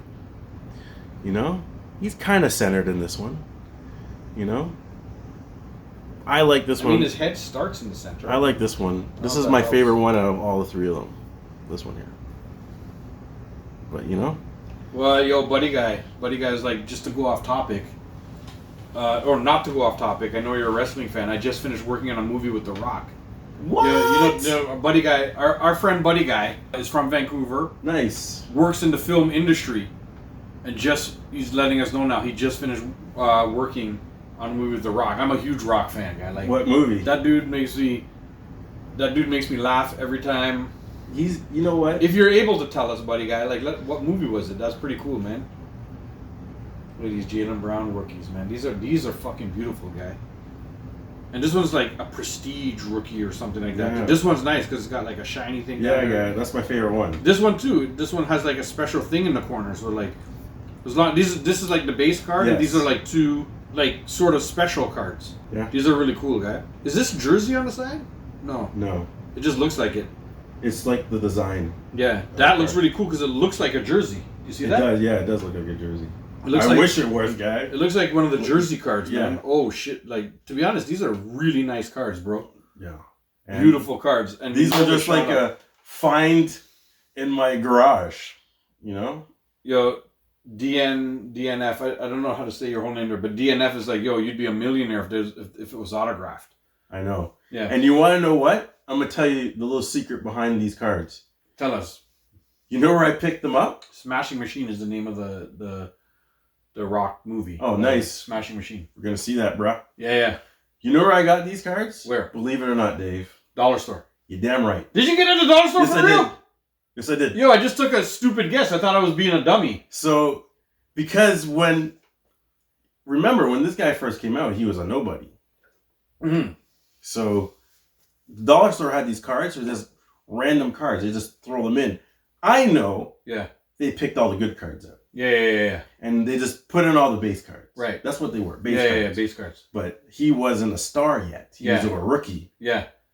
And then all of a sudden, they get the finals. Wow. And I'm like, I got 3 of these. Wow. This guy went to the dollar store, grabbed some crappy ass packs. Dollar store. Sleeved his rookie cards. Turns out one of them is Jaylen Brown. Turns out 3 of them are Jaylen Brown. Rookies. The MVP of the finals this year. Yeah. And a champion. Now tell me that was a lucky grab. You know what? You get a fucking clap for that one, Jay. That is how you look. That's how you shop. You know. So anything. You remember in old school when Will Ferrell zoned out and he was in debating and he did some, and then when he was done and they won, he's like, "That's how you debate. That's how you debate. Yo, yes. That's how you dollar store. That's how you dollar store. Yo, this guy dollar store. 3 Jaylen Brown rookies, Sexy motherfucker. Yeah. To be honest, those 3 cards are all sexier than you are, though. I agree. Yeah, they are. I agree. Yeah, those are wicked, guy. That's way sexier than me. That is an amazing pull. From the dollar store, guy. Holy shit. Thank you guys for the likes, by the way. If you guys have any chance, smash that screen. Keep us going. Keep us in the rotation with the likes. Smash that. So, yo, I can't believe that you got those from the dollar store, and you never told me that until right now. That's amazing, man. That's going to make me go to the dollar store and buy all the basketball cards that I can find right now. I know there'll be no Wembies or nothing like that. Well, no. It's like me pulling a Wemby the other day from the random pack that I got at Toys R Us. It was just like a $10 pack with like 30 cards in it. Yeah. Bang, a Wemby was in there. It's a base card. Yeah. But it's a Wemby. It doesn't matter. It's the one that everybody's looking for. It doesn't matter. I think it's like any cards. Yeah. You have a Wemby right now.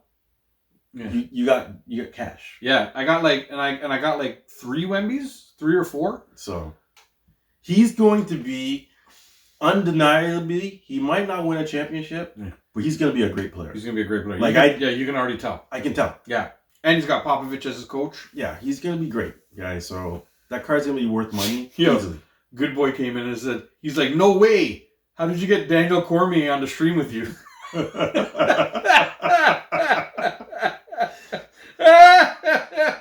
Yo, that's good. Yes, that's. You know what? That's not even. It's not even a diss too, right? Like it's just like because I'm bushy ass. Yo, that's yo man.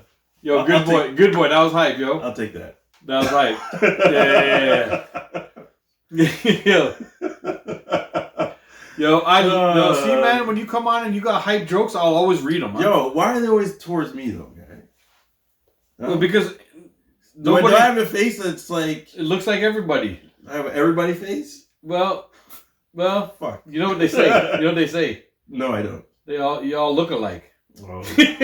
Like, you look like everybody. Yeah. Okay, I'll take it. Yeah. You look like everybody. Pretty much. I don't look like anybody. Who looks like a fat Indian guy? Guy, you look Me and Xavier. That's it, right? Like, that's it. Who else looks like me? You know? Russell Peters.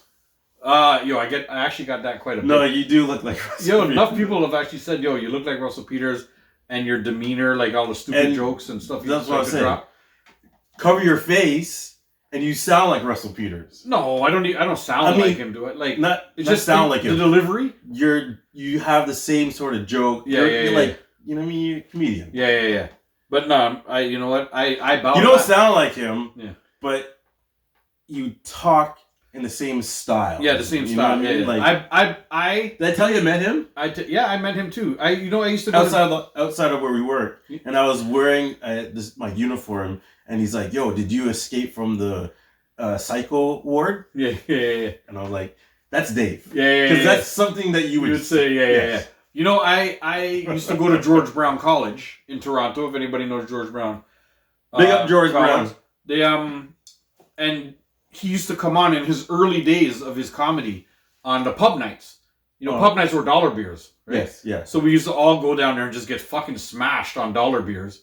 And he used to wait a little bit till everybody was kind of drunk, and then he would just go up on stage and take the mic. There used to be there was no performances or anything, right? But sometimes there'd be like a band playing or something like that, right? Right. But he would always go on pub night, right? Take the mic, and start to tell like a joke or two, and inevitably some drunk fucking idiot, because we're all drunk on dollar beers, right? And they were big dollar beers, like Solo cups, red Solo cups, red Solo. Yes. You know, like they weren't like those little like vacation beers, styrofoam. Yeah, they were big fucking like dollar beers, and somebody would get drunk, and as soon as the first person heckled him, it was over, and he would just start ripping on people in the crowd. Yes, because somebody would heckle, and then he would bring up somebody else, and you know how good he is at that, right? Like he's good at like finding someone in the crowd, getting them to interact with him, and then ripping on them, no matter what they said. This is way back in my college days, man. And that dude was amazing on the pub nights, man. Like, and so I knew him. We weren't friends, right? But I'd go to him and be like, "Yo, guy, that was you're hilarious, man. You're amazing." And so we talked like a few times. I like it when he makes fun of his own kind and Asian. Yeah. So like he's asking this. Somebody said we have same characteristics of their names, and they're like Kim, and he's like, "Okay, what's your real name?" Yeah. And then she would say. She said her name, and then like he said it, but it sounded like let me see y'all. Yeah, something like that. Yeah. And he's like tits. Yeah. He's hilarious. There was the one where he asked the guy what his name was in his very first special, his very first like Comedy Central special. Right. The one where somebody gonna get hurt real bad. The one where he did that. He asked the guy, "What's your name?" And the guy said, "Anthony." Yeah. And he's like, "No, what's your Asian name?" And he goes, "And don't say Anthony." He's like, he mocked like an Asian guy just saying Anthony. He's like, and the guy's name was Tap Sambong. Remember? Yes. And he's like, Tap Sambong. He's like, that sounds like whatever it is. Yeah. Yo, remember the Guyanese impression? Do you remember when he did the Guyanese impression? No. Yo, you have to see. He has. Is that on the first one? No. There's a couple ones I haven't seen. He has a couple specials. I believe was the Guyanese impression one where he was wearing the white and I think he went to India. And is that when you talk about coming off the plane? I think so. And he's dressed in all white. He's coming off the plane and he's like, it smelled like the smell of India is like a toilet. Yeah. He said that. Yeah. Yeah. This guy went to India and like, had pure Indian jokes. But the thing is, they love him there because of it, right? Because he represents, like, he gives them, like, a little bit of a... Just like everybody loves Joe Coy. All the Filipinos love Joe Coy because he represents a little bit of the Filipino culture, and he does a little bit of it in his comedy, right? Well, when you think about it, who else is, like, not just in Indian culture, but in mainstream, like I call it, Western culture... Yeah. Big as an Indian. Yeah, I guess it's Russell. He ended up having his own show here for a while. Remember, he had his own sitcom. Yeah, guy. Listen, he was big. He had that joke, man. He had that joke, the dish show. Yeah, he was one of the judges. Yes, on there. Yeah. That show was funny. Yeah, the roast. That show was roast. Good, man. Yeah, man. Like when you think about guys who are big. Gunter was like when he's coming off the plane, and they're like. Shit and go. Go. Yes, Gunter. Yeah. Yes. Yeah, Russell is hilarious. And he does the guy, going back to the Guyanese impression, he does like a Trini impression really good. He does good impressions. Because from Scarborough, I was once in Windsor for their sports weekend. I didn't go to Windsor. I didn't go to university there. I went to Windsor Sports Weekend like 5 years running. Yeah, same. We just go down because the party was fucking amazing. Yes. And Russell Peters hosted one time. Right. So every time he came on, he did like a 5-minute set and then introduced the next act. Right. And then went off. Right. And then the 5-minute set. And he came on one time and he was saying, somebody's parked wherever and blah, blah, blah. Like they need you to move your car. He's just doing a regular announcement. Right. somebody said something, right? Yeah. And he's like, yo, you have an American accent. Are you from Scarborough? Like, it's just it was such a simple joke. Oh. It was such a simple joke. Yeah. And I don't know why I couldn't stop laughing at it, man. Because it's so true. It was such an amazing joke. Like, it's such a... Not to cut you off. Yeah. I have a friend. Yeah. Never been to America. Right. But if you listen to him talk, he's got an American accent. You know where he lived? Scarborough. Pickering. Even worse. Pickering. Yeah. Pickering. Yeah. Pickering. Not even Scarborough. Pickering. Oh, Pickering. Only the Canadians are going to know that one, too.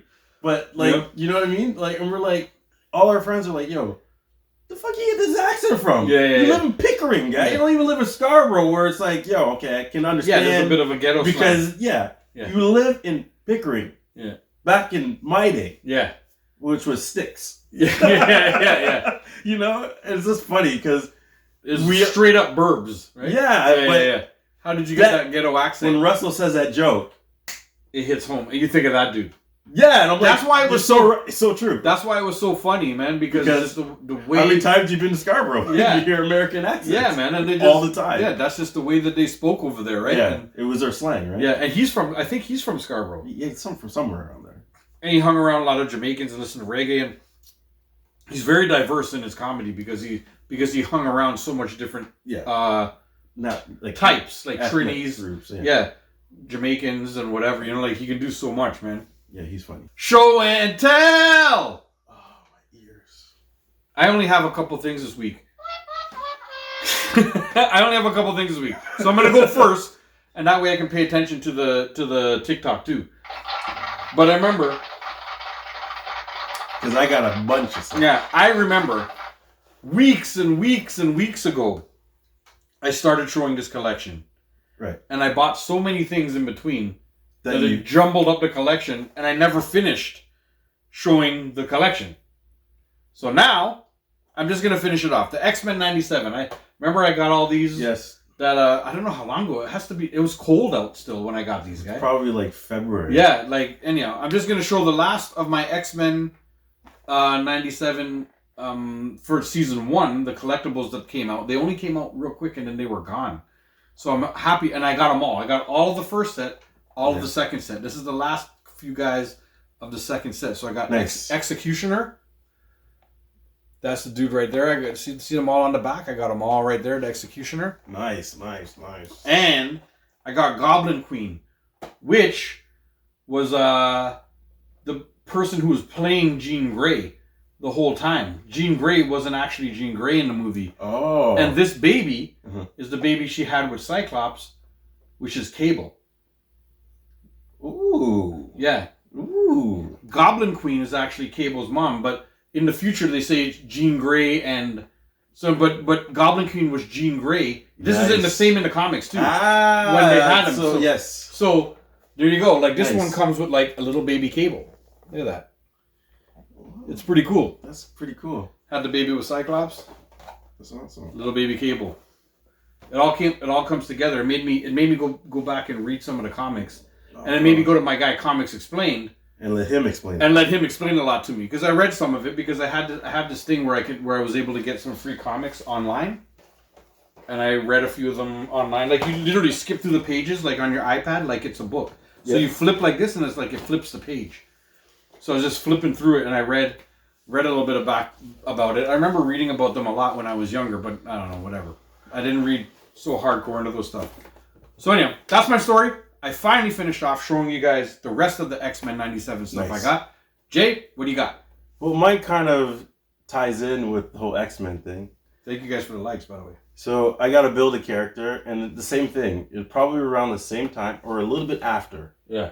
But I seen these in Walmart. A little bit after what, like in February-ish or something? Yeah, it was probably March. I seen these in Walmart, and I'm like, yo, I gotta have it. And now they're nowhere to be found. So I'm kind of glad I grabbed it. So it's lucky that you grabbed it. Yes. Mm-hmm. I'm gonna butcher this guy's name, so I'm gonna let you say his name. Well, I'll show them the picture. Icarus. Is that Icarus? Is it Icarus? Yeah, it's Icarus. Yeah. Thanks, Dave, because that's not what I was gonna say. I wasn't even close. You wasn't even close. No, I wasn't even close. Yeah, but there's Icarus. Yeah. This is an old school version of Icarus too. This is not like there's a new movie version of Icarus. Because he's one of the. This looks good, man. Is he one of the Celestials? Yeah. He's the one who goes nuts at the very end of the movie, isn't he? Yes, he is. We got Wolfsbane. I like her. You could say that. And you see, it makes up this cat that's on the back here. I'll show you guys that. That's the Build a character. We got her. Thank you guys for tapping that screen. Anybody who's watching, keep tapping that screen because it goes a long way of keeping us in the rotation. Thank you guys. Yo, she's got an X-Men outfit on. Yeah. Yeah, so I say it ties into yours. Yeah. That's wicked, man. She got the X-Men. So, this is a good character, man. She looks good, man. Kazar. Now, he's the one who owns this this Build-A-Character beast. And he's the one who turns into, like, the pterodactyl man or whatever. Yeah. Right? He's from the island that Magneto... Remember Magneto had a place for a sanctuary? Yeah. And then he was that guy. He turns into, like, the pterodactyl green dude? Yes. That's him when he's not... Sauron. He turns into Sauron. Yes. This is the guy turned into. He turns into Sauron. Oh, that's a wicked character, man. So, this is shit. the before he turns into Sauron. Yeah. And the Build-A character is his cat. What? That's why I was like... Oh, my God. That's awesome, guy. That's why I had to get this guy. They were like, it's called the Badlands or the something. Something. Is it the Badlands or the something lands or something like that? Yeah. And it's all green and nobody's mutant powers work there. That's why he turned into him. Yeah. And then, for some reason, he turns into Sauron. Yeah, well, because Sinister was able to manipulate all their DNA, and he was collecting DNA from everybody there and whatever. Because that's what Sinister does, right? Sinister's like a mad scientist when he's mad about DNA and all that. We got... He's the one who made... Red Widow. Sinister's the one who made her. This is a clone, Jean Grey clone. Nice. You know, that's why Cyclops wasn't able to differentiate and had a baby with her. And you know who has Sinister? Yeah, that's the one person that if I see at Fan Expo that I'll drop whatever the fuck it costs. I told you to get Sinister. Sinister, I was giving away everything to get him. Yeah, yo, if you see Sinister at anywhere, you pick it up. I will pay you the money. Yeah, don't worry. I know you want Sinister. Yo, Red Widow looks amazing. Look how amazing this character looks. Thank you guys for the likes. We jumped up. The reason why I actually bought this collection was for Kazar and the Build-A character, but this was a figure here, this Black Winter Thor, was the whole reason why I got this whole collection. Because I picked them up first and said, I buy in that. Yeah. Look how good. This one's awesome. Holy shit, that really looks cool, man. So I picked this one up, and then I had to get the rest. Wow. Wow, Jay. Look at the Black Winter Thor. Look how amazing this character looks. So I've been kind of watching Comic Book Explained. Yeah. And I've been kind of going a little bit into the story, but this is Superior Iron Man. Now, you know how it was like I was starting a rumor saying that there's a movie where Iron Man is AI? Yeah. It's because of this. Somewhere in this comic, Iron Man fights somebody, and they thought he wasn't gonna make it, so they downloaded his memory or his mind something into a machine. Right. And that's where and this suit it acts like a symbiote. It's like Venom. Gunther, yes, we are fans of the Deadpool movie. Yeah, it's like Venom. I know, but you know, I heard that in the movies coming out that this is just rumors. They wanted Tom Cruise to come back and be Superior Iron Man in it. Right? Did you hear about that? Like, remember when they were talking about Tom Cruise coming? I heard Tom Cruise into the whatever. Yeah, and it was Superior Iron Man that Tom Cruise was going to be if he had come. Just rumors. Yeah. Nothing. Nobody from Marvel ever said it. Yeah. But everybody else said it, and I don't know where it came from. Superior Iron Man is such a cool fucking character, man. Like, look at this. This is an amazing fucking group. Yo, I would have bought the Thor. Yo, guy, you know what? If I saw these, I'd buy them all too. This is amazing. Well, that's what happened. And then, yo, Just Johnny, what up, yo? We saved the best for last. And yes, we are big fans of the Deadpool movies. And I saved the best for last. Yep. Since you were talking about him, let's not show him. We got Cable. Yes. And this is my second Cable. Yeah. Because I have the one that came with the X-Men 97. Yeah. And now I have this one. This is a really cool one too. You know what, Jay? I have to tell you. This is what credit cards are for. I would have, if I saw this, I'd have put this shit on credit and just bought all of them one time. And that's what I did. Man, look at this, man. Oh my God, look at that Cable, man.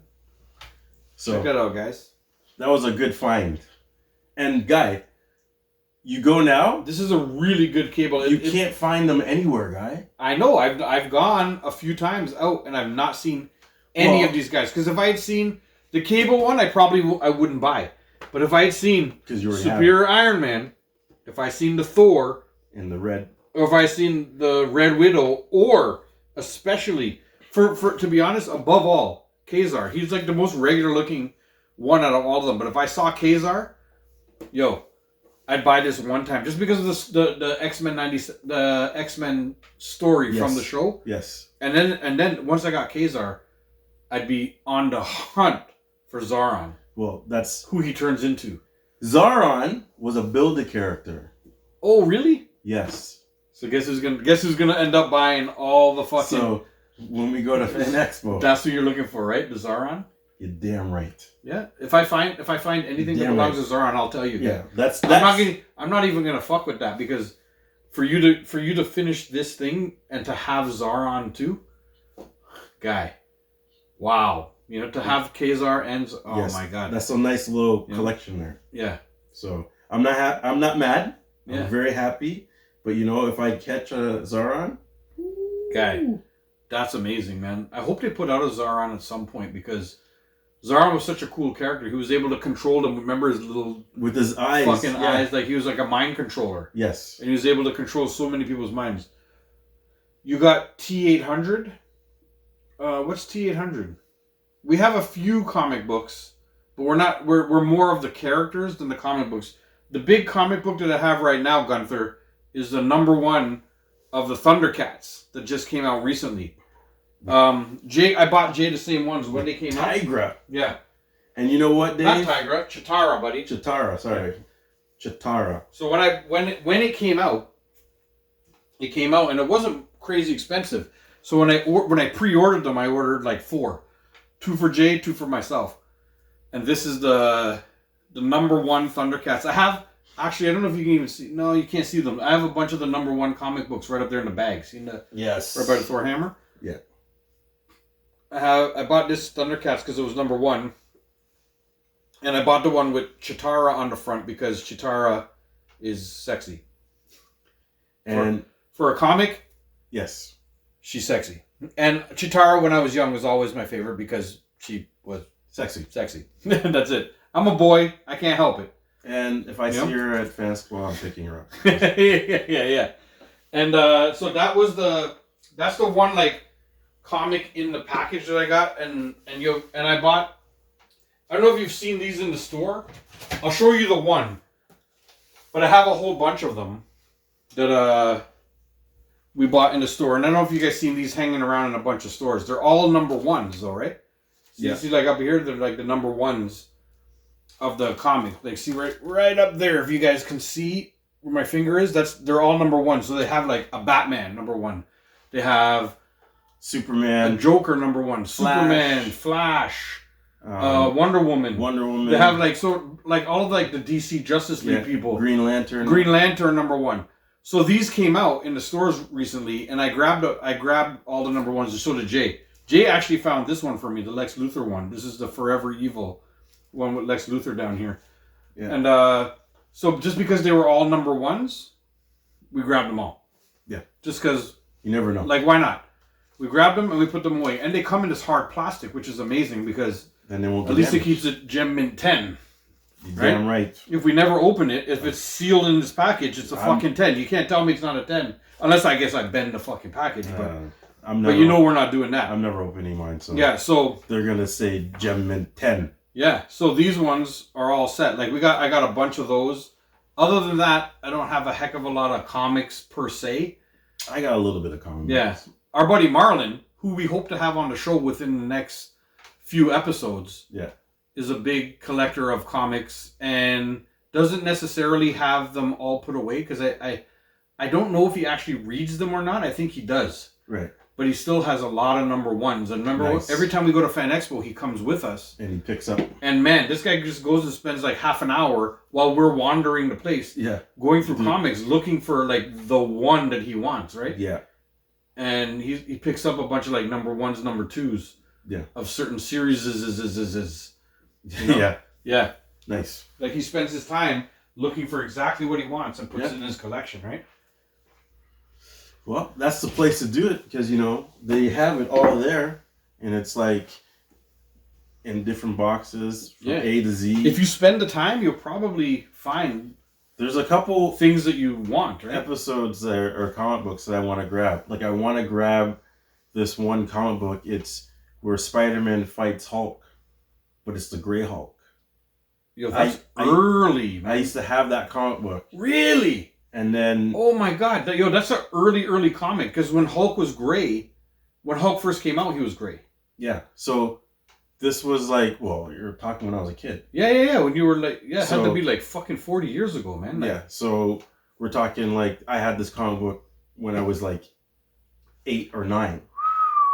But I lost it. Yeah. Well, you were 8 or 9, right? So like, but I remember it though. I remember that one. I remember there was a Magneto one. Mm-hmm. Because I was a big Spider-Man guy. Yeah. So there was one with Magneto and Spider-Man. Really? Yeah. And I don't even remember that one. A Magneto with Spider-Man? Yeah, like that's a nice crossover. It was a crossover because they were fighting the same enemy, or they're fighting somebody similar. Yeah. And but I remember the Hulk and the Spider-Man. Yeah, the Hulk Spider-Man one too. Because when Hulk first came out, he was gray. Yeah. Then there was a gray Hulk later on that became for the mob. Yeah. Because the mob runs all those fucking casinos, so he was like in Vegas, and he was like a bouncer, mobster, muscle guy. Yeah. For them. Yeah. The ultimate muscle guy. Well, you know what I mean? Like he's the Hulk. Smash your face and Hulk smash. I break your face. Well, you wouldn't say it like I punch your face, man. Didn't Anderson Silva say something like that? Do you remember that? When Anderson Silva was like, I break your face. I break your face, man. Okay. I break your face. Okay, yes. You remember that? I do remember him. Yeah. And his voice made it all sounded so pussy-like. That's what I was going to say. And then he just fucked everybody up in the ring until he broke his leg. Like, no, but I break your face, man. No word of a lie. Yeah. If I see Silva on the street, I'm not afraid of him. If I don't know who he is. Yeah. When I hear him talk, I laugh at him. I break your face, man. Yeah, I'd be like, and then all of a sudden, whoa. And then you're on the ground. And then I'm looking. He just front kicks you, right? That's oh, what the fuck? And then you're like Chris Tucker in that in thing. Which one of y'all kicked me? You know, remember? He's like, which one of y'all kicked me? But it's funny that you say that. Yeah. Because he'd be right in front of me and put his foot up and put his toes right in my face. That's how flexible he is. So he'd be like, and just I can't even put my foot up. That's why I use my hand. I tried. If people were noticing, you lean back in the chair and just. People are noticing. But if you rewind, I actually tried to kick and my foot went up. You can't even see my toes. I'm like, he's gonna front kick me. I break your face, man. I say that. Yo, Gunther was like, yo, why Hulk have a Chinese accent? That's what I was trying to say to you, guy. Like, what's wrong with you? Did I do a Chinese accent for Hulk? You just said I'll break your face, and I was like, yo. That's not Hulk, that's Anderson Silva. But it sounds Chinese. Oh, I did it for, I guess, Hulk first, but then I referenced it back to Anderson Silva. But then, yes. The reason why I said I break your face was because Anderson Silva says it, and that's the way he sounds with his Portuguese accent. Yeah. And his voice is, I break your face, man. So soft. Yeah. And then you laugh It's like Tyson. He talked with Tyson says whatever, and people used to laugh at him, and then he used to punch the head off of everybody he fought with, right? Like, you know, he's another guy. Like, everybody made fun of Tyson, and then he just fucking punched everybody's head off, right? Guys. Yeah. I'm punching in your face. No, face. I punched your face. I punched your face off, man. What is the famous? I punched you in your face. I'm impregnable. Yeah. I'm impregnable. Yeah. You can't get me. I broke my back. Spinal. Oh, yes, Tyson. Yeah. And every time I hear... Gunther's like, do Tyson again. Every time I hear Phil Collins. Yeah. Bang! Yeah. What a movie that was, guy. Like, fucking... That was great. The Hangover, right? Yes. Yeah, that was good. That was, like, my favorite part of the movie. Gunther liked our Tyson impression. Which, my impression or his impression? Dave's or Jay's?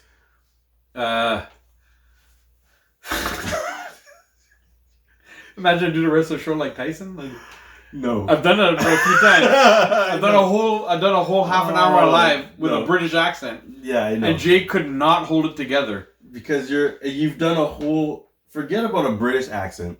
How about Jabba the Hutt? Oh, I did a Jabba. You want me to do Jabba? No, I could do Jabba. No. I don't. You know what? I'm gonna end the show with Jabba again. I'll end the show this time with a little Jabba the Hutt. It's gonna be a short ending, guys. Yeah. When I joined, I'm not playing. I thought y'all was Mike Tyson. See, we were so good. Yo, who's that? I can't see their name. Chiefs Kingdom Canada. Chiefs Kingdom Canada. Our impression was so good. He thought we were Mike Tyson. That's what I'm saying. Our impression was amazing. Well. My impression. I'll break your face, man. I break your face. I break your face, man. I punch you in the face. You know, we better stop before Mike Tyson shows up here and just fucks us up. I'm gonna offer him something to puff on. Yo, Mike, I got a lot of stuff, man. Yo, come down there. I'm just trying to be funny. I'm trying to hook stuff up, Mike. I tell you what's gonna happen. Yeah. He's not even gonna knock the door. He's just gonna play Phil Collins. And we're gonna be like, yo, what's that music? I can feel it coming in the air. And that doom, it's gonna be on repeat. Yeah. Until we open the door. And then bam! It's like, bam! Yo, Mike Tyson, I have to tell you guys, is one of my favorite people on planet Earth. I don't know why I love this dude so much. He's hilarious. He is funny. He's funny. And yo, he's... Oh my God. I don't know. He's smarter than people give him credit for, which makes him funny. You know, like he doesn't ever... Guy, look at him. He's got like... How many times have people talked that he's bankrupt and what...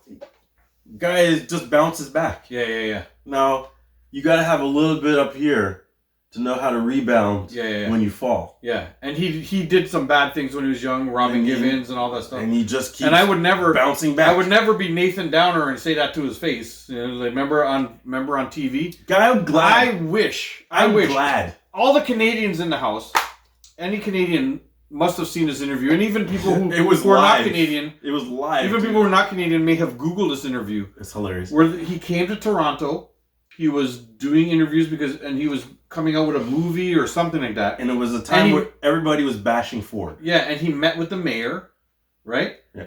And this asshole named Nathan Downer, a fucking news anchor or whatever the fuck you call him, came right on TV in an interview and said something to him like, "You're a convicted rapist and blah, blah, blah. How do you think that is about meeting with the fucking mayor?"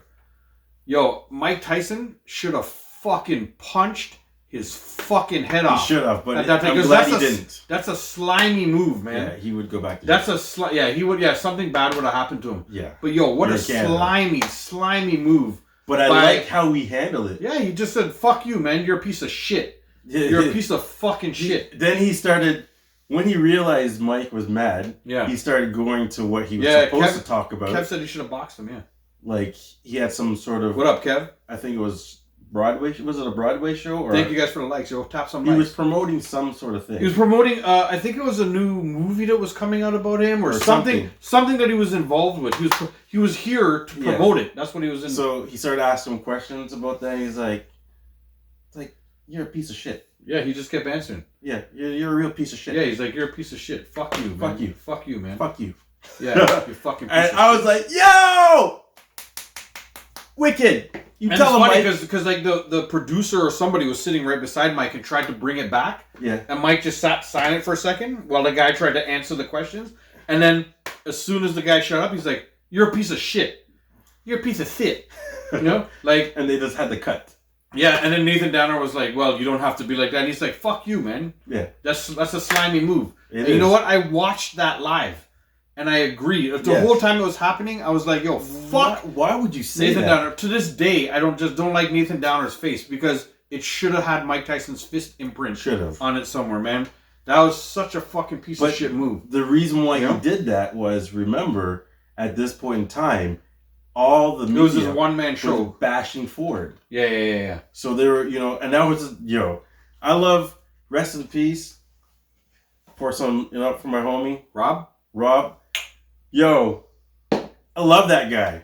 Yeah, man, me too, man. I remember when they were trying to talk to him about what he said about some woman, and he's like, yo, she's trying to say something that he said something sexual. He said something along the lines of, I got my wife at home, I eat her pussy. Yeah. I was dying. I'm like, Ford was a fucking gangster. He was. I love that guy. Gangster. Love that guy. The only he put us on the world stage mayor that goes on Hollywood red carpet and has the stars asking for his picture. Right. Yep. They were like, yo, can we get a picture? He did Jimmy Kimmel show. He did all that stuff. He did what's the other one? Jimmy Fallon. He was on all the shows. I even like the time when they found him drunk. And he started talking patois. Yeah, he was in a McDonald's or something. Yeah. And he's like, yo, what the bomba clot y'all talk about? What the bomba clot y'all chat about? I was like, yo. Yeah. Yep. That's our mayor. Yeah. Yo. Wicked Road by Rob Ford was a champ. Yeah. You know what? And he didn't ever take 1 cent of the pay that they paid him for mayor. Because they're wealthy themselves, so he didn't take any pay. And you know why they hated him? This is my opinion, by the way, and I know we don't go into politics usually, but this is literally my opinion. Jay doesn't have to agree. This is disclaimer. This is Dave's opinion only. They don't like him because when he first took office, he came down on everybody in City Hall. Yeah. This is my opinion on it. They were ordering $10,000 worth of chairs, and he was like, "What the fuck are you guys doing? Let's go to fucking IKEA and buy some fucking chairs for $500. We don't have to spend $10,000." And so he started coming down on them, and chopping off all their stuff and stopping people from taking flights on the city's tip. And he pissed off everybody in Parliament or in City Hall or whatever. And then they all turned and started gunning for him. Yeah. And because he wrote one letter for his football team on City of Toronto letterhead, they started coming for him. They're like, "You're using your position to do this and do that and whatever," and then it started. Then it really started. Then he did crack, and then he did a couple things that helped bury him too, right? Like, but I'm not gonna say that he was totally innocent in all the stuff. But in his defense, like when he did the crack, supposedly that was on his own time. He wasn't in office. So they kind of like they were trying to find something. Yeah, they dug to try to find. Because I'm pretty sure if you were to dig on some of these politicians now, we'd find. DF says we need more people like Rob Ford. Yeah, we do. Rob Ford was literally for the people. I think. Yeah. People can disagree with me and stuff, and this is the only politics we'll ever talk on this show. I think this is the only politics we've really ever gotten into. Yeah. But Rob Ford, he's dope. Okay, I can't lie. I met Rob Ford like 4 times. You know where I met him? Where? On the Caravana parade route. No, 3 Caravana parades and 1 Taste of the Danforth. Nice. And I went up to him. I'm like, "Mr. Ford, yo, you're doing good." He's like, "Yes, sir." He's like, he shook my hand. Guy. He talked to me for like 2 minutes. He used to make house calls. Yeah. Yo. What mayor makes house calls? This guy talked to me, this fucking dumb, fat, stupid idiot. For 2 minutes. He gave me the thing is he gave me the time. And I can't say that if I saw like Olivia Chow or whoever's the mayor of Toronto right now, that I might get the same time. Of course not. You know? No, you're not. I'm not sure if I would. You're not. You know what I mean? But this guy stopped and he was just like, and he was talking like a regular dude, man. Like he's just like, yo, man, how you doing, man? You all right? Everything cool? He's like, how's your life? You have anything? What do you like? And I was like, Rob, man, I was like Mr. Ford. I was like, Mr. Ford, I'm okay, man. I just wanted to say hi because you know what? I like what you're doing, and that's all I wanted to say to you. Yeah. And he's like, yo, I really appreciate that. And I was like, yo, I like that you coach like a football team. Yeah. I like that you don't take any money for what you do. You just do, man, and you're trying your best. He had his own beliefs. Yeah. Like conservative or whatever, like whatever we're gonna say. Right. Yeah. You know, there's, and he was voted in. So of course he had to try and push his agenda, right? That's what every politician does. And how can I wrong him for trying to push his agenda? Yeah. So I don't wrong him for pushing his agenda. He was the one that was voted in. And I don't know, I thought he was real. He was real. Like other than the, I mean, I get rid of the crack, and I know he did. I know he did some shit. What was something they found pictures of? Yeah. He had done that before he was in office. You know? They're trying to smear campaign him. Right. Didn't work too well. Anyhow, thank you for listening to the most political we'll ever get on this show. Yeah. And now it's time. Let's. There's no transition to this, but we're gonna transition to the Jay and Dave movie review. So Dave, this week I have a very special movie. What is it? I'm kind of partially biased to it. Yeah, like I'm biased to Rob Ford. Yes. Right. So the movie's called Left Behind, right? And it's got he played Hercules. This guy. What was his name? Kevin. I think his name. Bacon. No. It's not Kevin Bacon. There's a dude named Kevin Bacon, though, isn't there? But this is not Kevin Bacon. Oh, okay. I'm just saying. Okay, I'll show you. Kevin Flynn. This guy, he played Hercules. Yeah. And this guy plays a really good villain, and like his name's gonna be in the box. 90% of the movie. But the whole reason why I'm biased to this movie is this guy right here. Who's that? It's my cousin, Charles. Hey, Charles in the movie. What? Yo, he made it on the cover of it, yo. Yeah. So I'm not gonna. I want wicked people, guy. I want people to go see this movie. Yeah. Kevin knows Charles? I think he's met him. Look at that, Charles. But you might not know him. Charles is up in there, yo. I met Charles. Yes. So this movie it's a religious movie because Charles plays a minister. So I'll let people know it's got a little bit of religion in it. Yeah. But the concept of the movie is this. So Left Behind. So what it is that Jesus came down to earth and he took people. So people are vanishing. But he took them up to heaven. And he left behind everybody else. 7 years of mayhem. But if you make it through the 7 years of mayhem, the good people are going to go up to heaven.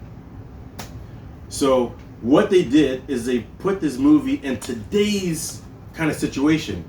It kind of touches on COVID, and then it goes through like people having credit scores and unifying money and making everything into one, one currency kind of deal. And basically the guy who's doing that is supposed to be the Antichrist. And people wouldn't notice that, and but I started watching the movie, and halfway through, guy, I'm like, I couldn't stop watching. Kev, I know what you're talking about. Kirk Cameron made the one that you're talking about. Remember Kirk Cameron? Go on, finish it. I'm gonna say what I'm gonna say after. I was waiting to say that. So it's kind of today's situation, and it's just made in this day and age. Age, and they use stuff that's current. So because, like Kev brought it up there, and I was gonna say it when you were done explaining it. I saw a movie like a very B movie. Right. Oh shit! What are those channels? I can't remember what those channels are called. HBO. Right. Way back in the day. Remember they had the one channel that played all the good movies. Yep. Then they had 4 other channels, and they always played all the B movies all the time. Yeah. And so like because I'm a night shifter, at 2 a.m. I'd be up and I'd be like, what am I gonna watch? I already watched Iron Man 1,000 times. So I'd be like, oh, look at this movie. Left Behind. Let me check this out. It was with Kirk Cameron. Do you remember Kirk Cameron? Yes, I do remember Kirk Cameron. Kirk Cameron became super religious on his own. Like he was like, in his life, he became hyper religious. Right. So I don't know the full story, but I think he made this movie. He made a movie called Left Behind. Oh, nice. Where all of a sudden, just in a snap of a finger, like Thanos, everybody who was worthy or whatever it was disappeared. The same thing you're talking about. Yes. And then people had to figure out their life on Earth, and the Antichrist was down there trying to convince people to whatever, and people who fought back and did this and did that and whatever. It's the exact same movie, except this is the newer version of it. You know what? So I would love to see it, because you know what? I actually kind of like the old one. You know, if you want Left Behind, leave it here, because I'm gonna watch that. And Charles narrates the whole movie. What? Yo, family. This is family ties in this. This is actual family, like actual blood family. Charles. Our boy Charles is up in there, yo. So, shout out to Charles. Go see this movie. Charles is also a stand-up comedian. If y'all ever want to catch him anywhere in the clubs doing stand-up comedy, point to him. Charles right there. There he's Charles. That's family. I met him at Jay's house. And I believe his handle is Charles Payne. Yo, and he gave us a lot of advice. Like Charles has been doing this for a minute. But he's like influential on the way we do stuff too, right? Yeah, so he gave us a lot of advice at the beginning of when we started doing this, right? About comedy and about delivery and about everything. Everything. About just using certain words. Great advice. On when to thing. There was an OG one from the early 80s to show it in church. I'm sure Kurt did the same thing. Oh, so maybe the one you saw in the 80s wasn't Kirk, because in the 80s Kirk Cameron was still on that show.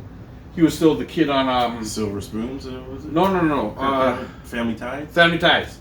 I think it was one of those. And then when he grew a little bit bigger, as Kevin's saying, So when he grew a little bit older and he became hyper religious and stuff, he did that's the one I'm thinking about. It's probably the one I'm thinking about is probably more 90s.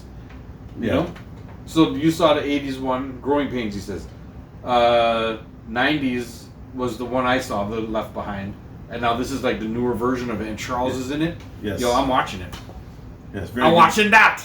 Very good, because for a B movie, it had me hooked. Yeah. It's a good story. It's a good story. If anybody's just a little bit religious, it's good. You kind of get it, right? Yeah. This is what you're brought up to be. I'm not religious at all nowadays, right? I'm very not religious at all. But you can. But I'm Catholic. I'm brought up Catholic, and this is If you're West Indian, you're Catholic. Yeah. By default. Right. You have no choice. And that's it. You were baptized in the Catholic Church. Yeah. But what I'm saying is that the movie. Somebody's like, I get it. You have a tattoo. Yeah. I'm not very religious now because I'm going to hell just because of my tattoo. Yeah. 3 J faces.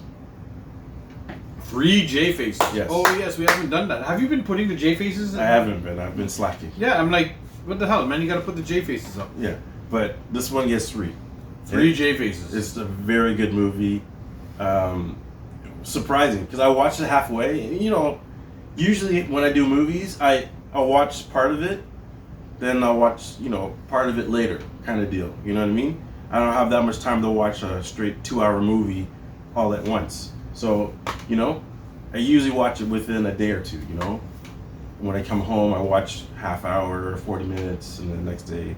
This guy, I binged it. I was like, I can't turn this off. Yeah. It drew me in. Cool. It was that good. Leave it here when you go, because I'm gonna watch that probably later. Yes. Yeah. Great movie. I like this movie, and because I like the Kirk Cameron version of it, I'm probably really gonna like this. And especially with Charles narrating, like a dude we know. Yeah. Not a dude we know, a dude I know, a dude who's his actual cousin. Yeah, family. Hey, good job with that movie review. Yes. That has been the Jay and Dave movie review. I tried to do it so loud that time. Was it still bad? All right, it was still bad. I love this thing. Burr, burr. But what that brings us up to, so we're coming up to our next segment now. This has been a segment of segments. So what I would like to hear right now, always right before I feel like we should end the show, we should hear some Dad Jokes with Jay!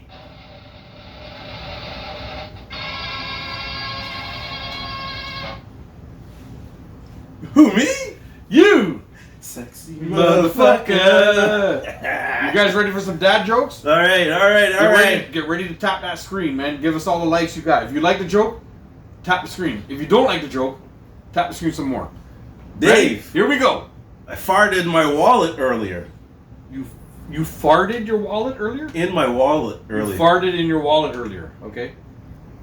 Now I got gas money.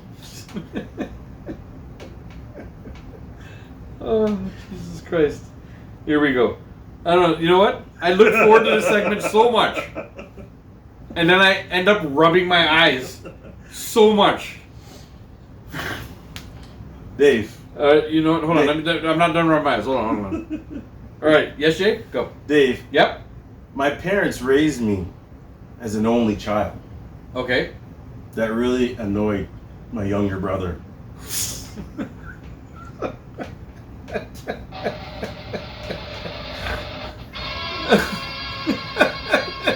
You know, it's the delivery, man. It's the fucking delivery. Like, oh my god.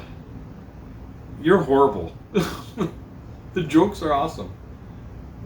All right, go. Jay, what do you got next? Do you remember? Don't laugh. No, I'm not. Do you remember the joke I told you about the chiropractor? No. Yeah. It was about a week back.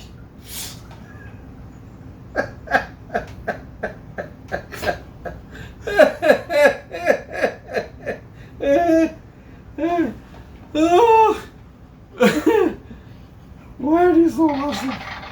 They're so shitty, but they're so awesome. And you're pushing your own clapping guy? Come on, let me control this thing. Okay.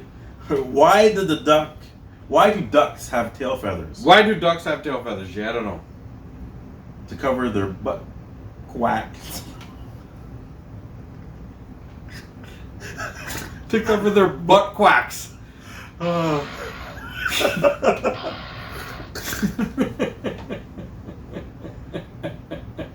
A week back.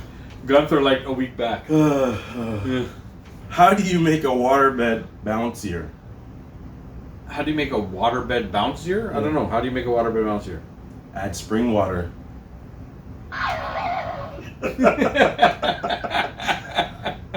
Add spring water. It's perfect, guys. It's like it writes itself. It writes itself. What Add kind? spring water. What kind of fruit do ghosts like? What kind of fruit do ghosts like? Yeah. I don't know. What kind of fruit do ghosts like? Blueberries. And he did it again. Blueberries. Oh. Go. What's the next one, Jay?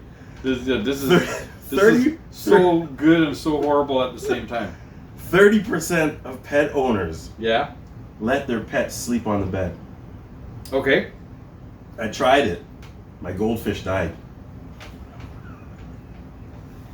What the fuck?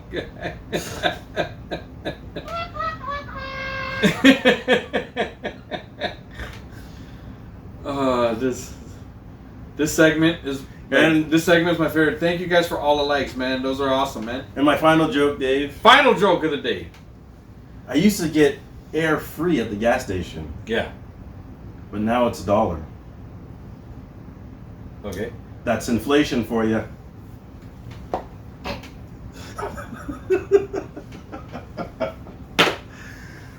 Oh my god.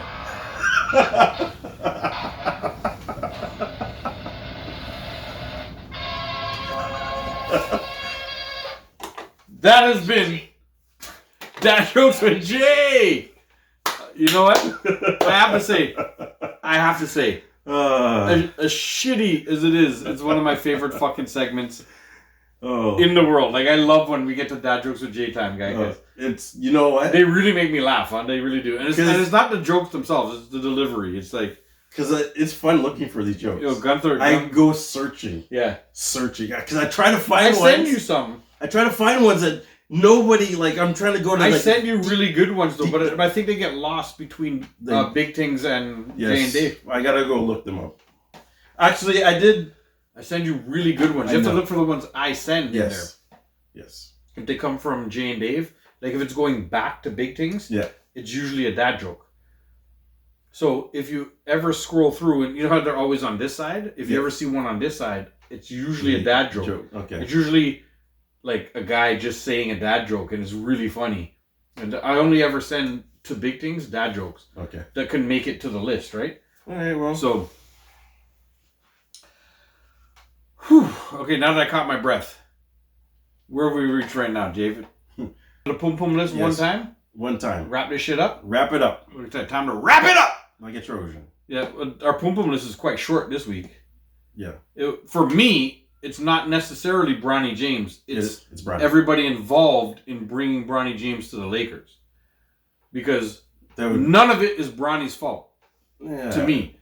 To me, none of it is Bronny's fault. Sure. He's just a kid trying to live his fucking life and do what his dad says, like any good son would be doing. Yeah, right? But still. And his dad is manipulating things and controlling things, and all the fucking Lakers and everybody. So his dad, LeBron makes Pum Pum list? LeBron's on the Pum Pum list. Lakers management's on the Pum Pum list. And just JJ Redick is just on the Pum Pum list because I don't think he should. Why the fuck is he a coach? Because he's easier for LeBron to control. Yeah, you know, JJ Redick's on the Pum Pum list. Yeah. And you know what? Ben Simmons, you're on the Pum Pum list. Ben is always there. Yeah, Ben Simmons just made the Pum Pum list because... Sharknado. Yeah. And... Yeah, you're right. He doesn't scroll. Giannis' brother. We don't really know his name. The other Antetokounmpo. Him. Flim Antetokounmpo. There you go. Yeah. Permanent. Or, no, other. He's just called Other Antetokounmpo. Other. It could be a Greek name. Other could be a Greek name, couldn't it? Giannis and Other. Sure. I agree. Yeah, Giannis and Other. Yeah. And the Other. Yeah. So there's two others. Giannis, Other, and this one's called And the Other. Antetokounmpo. All of them. I just made it up right now. Is not Can I add something to Other? Other shit. Can I add? Oh my god. I was about to go into the Jabba. Did you see it to the neck and everything? You go to the Jabba. You broke me. You broke me before I could... Other shit. Other shit, yeah. That sounds better. They're just... So right now, we're just naming all the people who shouldn't be in the NBA. Right. Ben Simmons. 100%. Number one. 100%. I don't know why he's still there. Bronny James, because he's taking up a spot where some other person worked really hard. And I'm not saying Bronny didn't work hard. He's just not there yet. I'm just saying he's benefiting only because... He should have played all 4 years in college. Yeah. He should have. Yeah. I think he will... Yes. Learn. He's not there yet. Yeah. And again, like I say, he took up a spot that somebody else who's worked hard could be playing. Exactly. And like I'm saying, I'm not taking away from what Bronny has come back from, especially because he had like a life-threatening situation and he's come back from it. But basketball-wise, he is not there. Proved that he should be there. Yeah, he's not there yet. He's only there because of his father. Period. He has not proved basketball-wise that he should be in the NBA. How long did LeBron sign for? Do you know? 2 years. 2 years? 2 years, $50 million a year. So he's got 2 years. Yeah. He's got 2 years to... Before he's cut and waived or waived. Or whatever. Yeah. I feel... But no, he's guaranteed, so they're going to keep him. I think he signed... his contract. What is it, 5-year contract? Did he sign a rookie contract? The rookie was it 3 years? 3 wow. Years. He's guaranteed, though. Whatever he gets is guaranteed. Wow. Is it 3 years? Wow. I think it's 3 years. Yeah, Bronny is not NBA caliber at all. Not yet. Not yet. Well, that yet can be like, well, I'm not NBA caliber yet. Yeah, but you don't have LeBron teaching you. True. You know, so where he's not there yet, there's still hope because you have the master as your dad. Yo, Endless Prophet says Bronny's a diamond in the rough. He'll be a star. I give him time. Oh, I'm not saying he can't be. Jay is saying he's just not ready yet. Yeah, Jay is saying you're right. He can be. I'm saying that if he had stayed in college a couple more years, then he could have showed people that he deserved to be drafted in the second round. You know, like, or because now he shouldn't even be 5th round. Yeah, because right now what he's shown compared to what other people are drafted in and around the spot that he was drafted is he's shown very little compared to what the other people have shown yeah. and what the other people have worked for and stuff. And again, like I'm saying, I'm not saying that Bronny hasn't worked his whole life to try to do this. He's just not there. I'm just saying that he is not, and he missed most of the season because of his heart condition. Yes. Which again, I'm glad he's back and I'm glad he's alive and I hope that never happens to him again. But he's not there. He's not there yet. He's just, to me, it's like... He did not deserve to be drafted this yes. year. Yes. And he only got drafted because of his dad. Right. Maybe next year, maybe the year after, he would have been like, fucking holy shit, look at Bronny. Bronny's fucking killing it. Right? Yeah. And that might happen still. Bronny might be a star. You're right. But it could still happen. Yeah, but Tracy McGrady came from high school. Just saying Tracy McGrady came from high school. LeBron came from high school. You know, like Kevin Garnett came from high school. These people who came from high school and who came from high school were fucking... Sean Kemp came from high school. Kobe Bryant came from high school. Look at the names that have come from high school. The difference is those guys who came from high school were monsters. Yeah. From day one. And when they showed up in the NBA, they were monsters. From day one. Yeah. So that's where I feel there's going to be that transition phase with Bronny. Not to say that he can't do it, but he's going to have to get himself. The thing is, if you want to make the argument that McGrady got drafted from high school, why didn't Bronny get drafted from high school? Yeah. Was he good enough? No. He wasn't. Not saying he can't be, but you know. You know, he ended up having, again, a heart condition, and I'm very happy that he has made it past that, and I hope he's healthy enough to live a great long life. That's all. I don't ever wish anything bad on somebody like that. Like, I really don't, right? Like, I hope he lives a long time and has a very long, productive life. Yeah. Basketball-wise, he hasn't shown me. You compare Tracy McGrady to Bronny? Come on, son. Come on, son. Like, yo, Tracy McGrady, if you had a choice right now of Tracy McGrady or Bronny, who the fuck would you take? First year. Yeah, like in their rookie years. Because, you know, like, come on. The thing about McGrady, he didn't get the play, but it wasn't because he couldn't. Yeah, it's because Vince. No. And Butch. Yeah, Butch was his uncle. Butch was his uncle, yeah. Who was just like wouldn't let him play. But McGrady played amazing when he was here too. Oh my God. The dunks that him and Carter were doing the team. Kobe Bryant said, "We are lucky." He said like in general, we are lucky that Tracy McGrady left the Raptors, because if Tracy McGrady stayed, they would have been right there in the finals with us. Kobe Bryant said that. Yeah. I didn't know that Kobe and Vince played like they're like 1 year apart. Yeah. Vince was the 1 year. And so there was like, you know how like, I don't know what they call it, but I'm guessing like the top prospects would play against the old top prospects. Yeah. It's almost like an all-star game. Yeah. So it was Vince and it was Kobe on the same team. Yeah. Playing. And they're like, Vince was like, I play with Kobe on my team. And we ran everybody out of the gym. Of course they did, yeah. Could you imagine the two of them playing? Vince and Kobe. Like, I can imagine if imagine if McGrady stayed. Right? It would have been a dynasty. Yeah. Would have been championships. If McGrady stayed. Championships. If McGrady stayed, and then. But then you pull an Elijah Ron. Hopefully he didn't get hurt. But I don't fault him for leaving. I'd be pissed too. Well, yeah, he wanted to show who he was. And the very first year he went down to Orlando, he showed who he was, right? He was in the shadow, let's say. But there was egos that were happening and stuff then, right? Like, it's the ego thing. It's like, you have to get over the ego to be able to play together, right? And I think that wasn't his best And Butch wasn't on his side, like you were saying. Butch wasn't, like, on his side to play him. He didn't let him play. He didn't let him play, so... If Toronto had Prime, Vince and McGrady at the same time, Gunther. Over. And that's not my words. That's Kobe Bryant's words. And I take that guy's word because that guy didn't come out and outwardly praise a lot of people all the time. He never did that kind of stuff, right? He praised nobody. Yeah. But he said... He gave people their props. Yeah. He did. You know, he gave people the props, and he gave people who worked hard the props. Yes. But again, he said, we as a league are lucky that Vince and Tracy didn't stay together. Yes. And we're sad that they didn't. And well, us as Toronto fans are all sad that they didn't. Because that could have been... Because imagine what could have happened. Dynasty. Yeah. Imagine what could have happened. Imagine the type of talent you would have attracted to Toronto. That's what I was going to say. You know what I mean? Like, because once those two guys are playing together, then everybody's going to want to play with them. Yeah.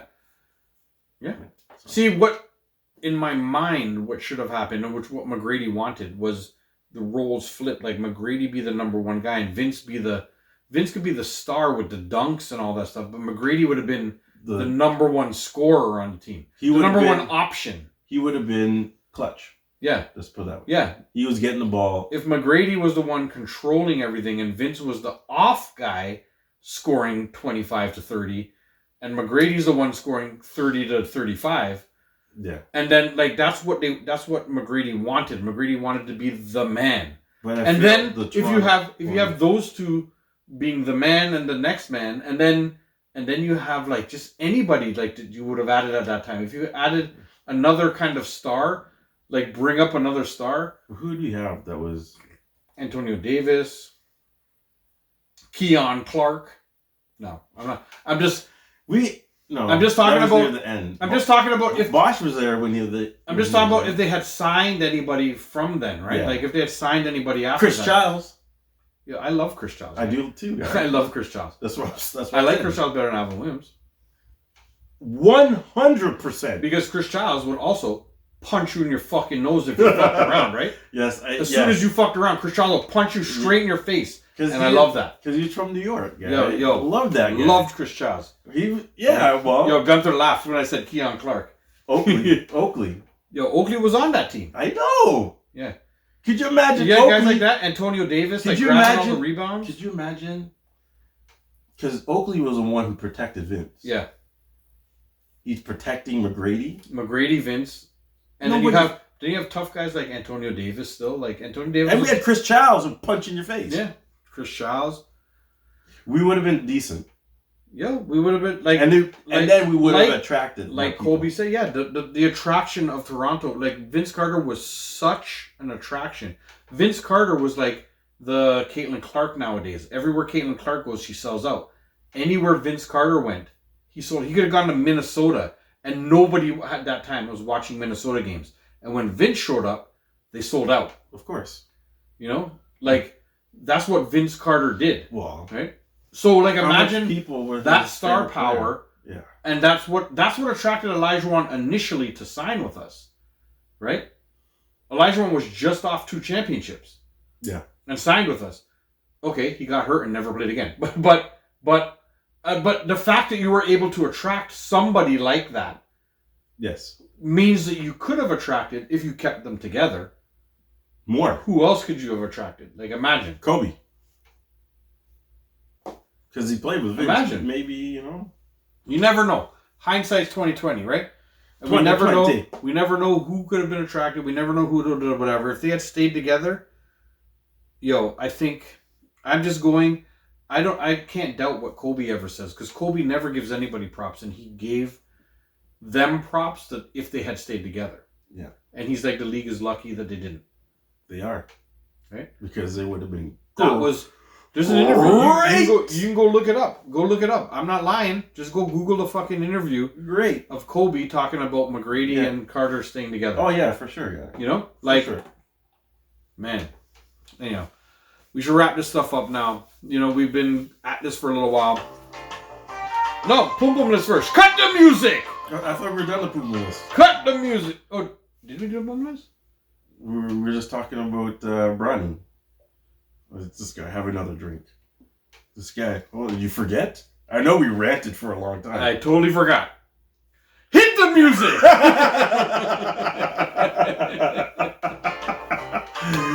Oh, another great show. Thanks for tuning in. Like, subscribe, add, tell your mama, tell your side piece.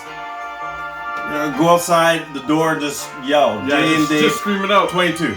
JAYANDDAVE 22. Yell it out, yo. Yeah, your mama. Well, thank y'all for tuning in. And we'll see you guys in a couple weeks. Stay tuned. Yo, check out our social media if y'all don't want to wait a couple weeks for the next thing.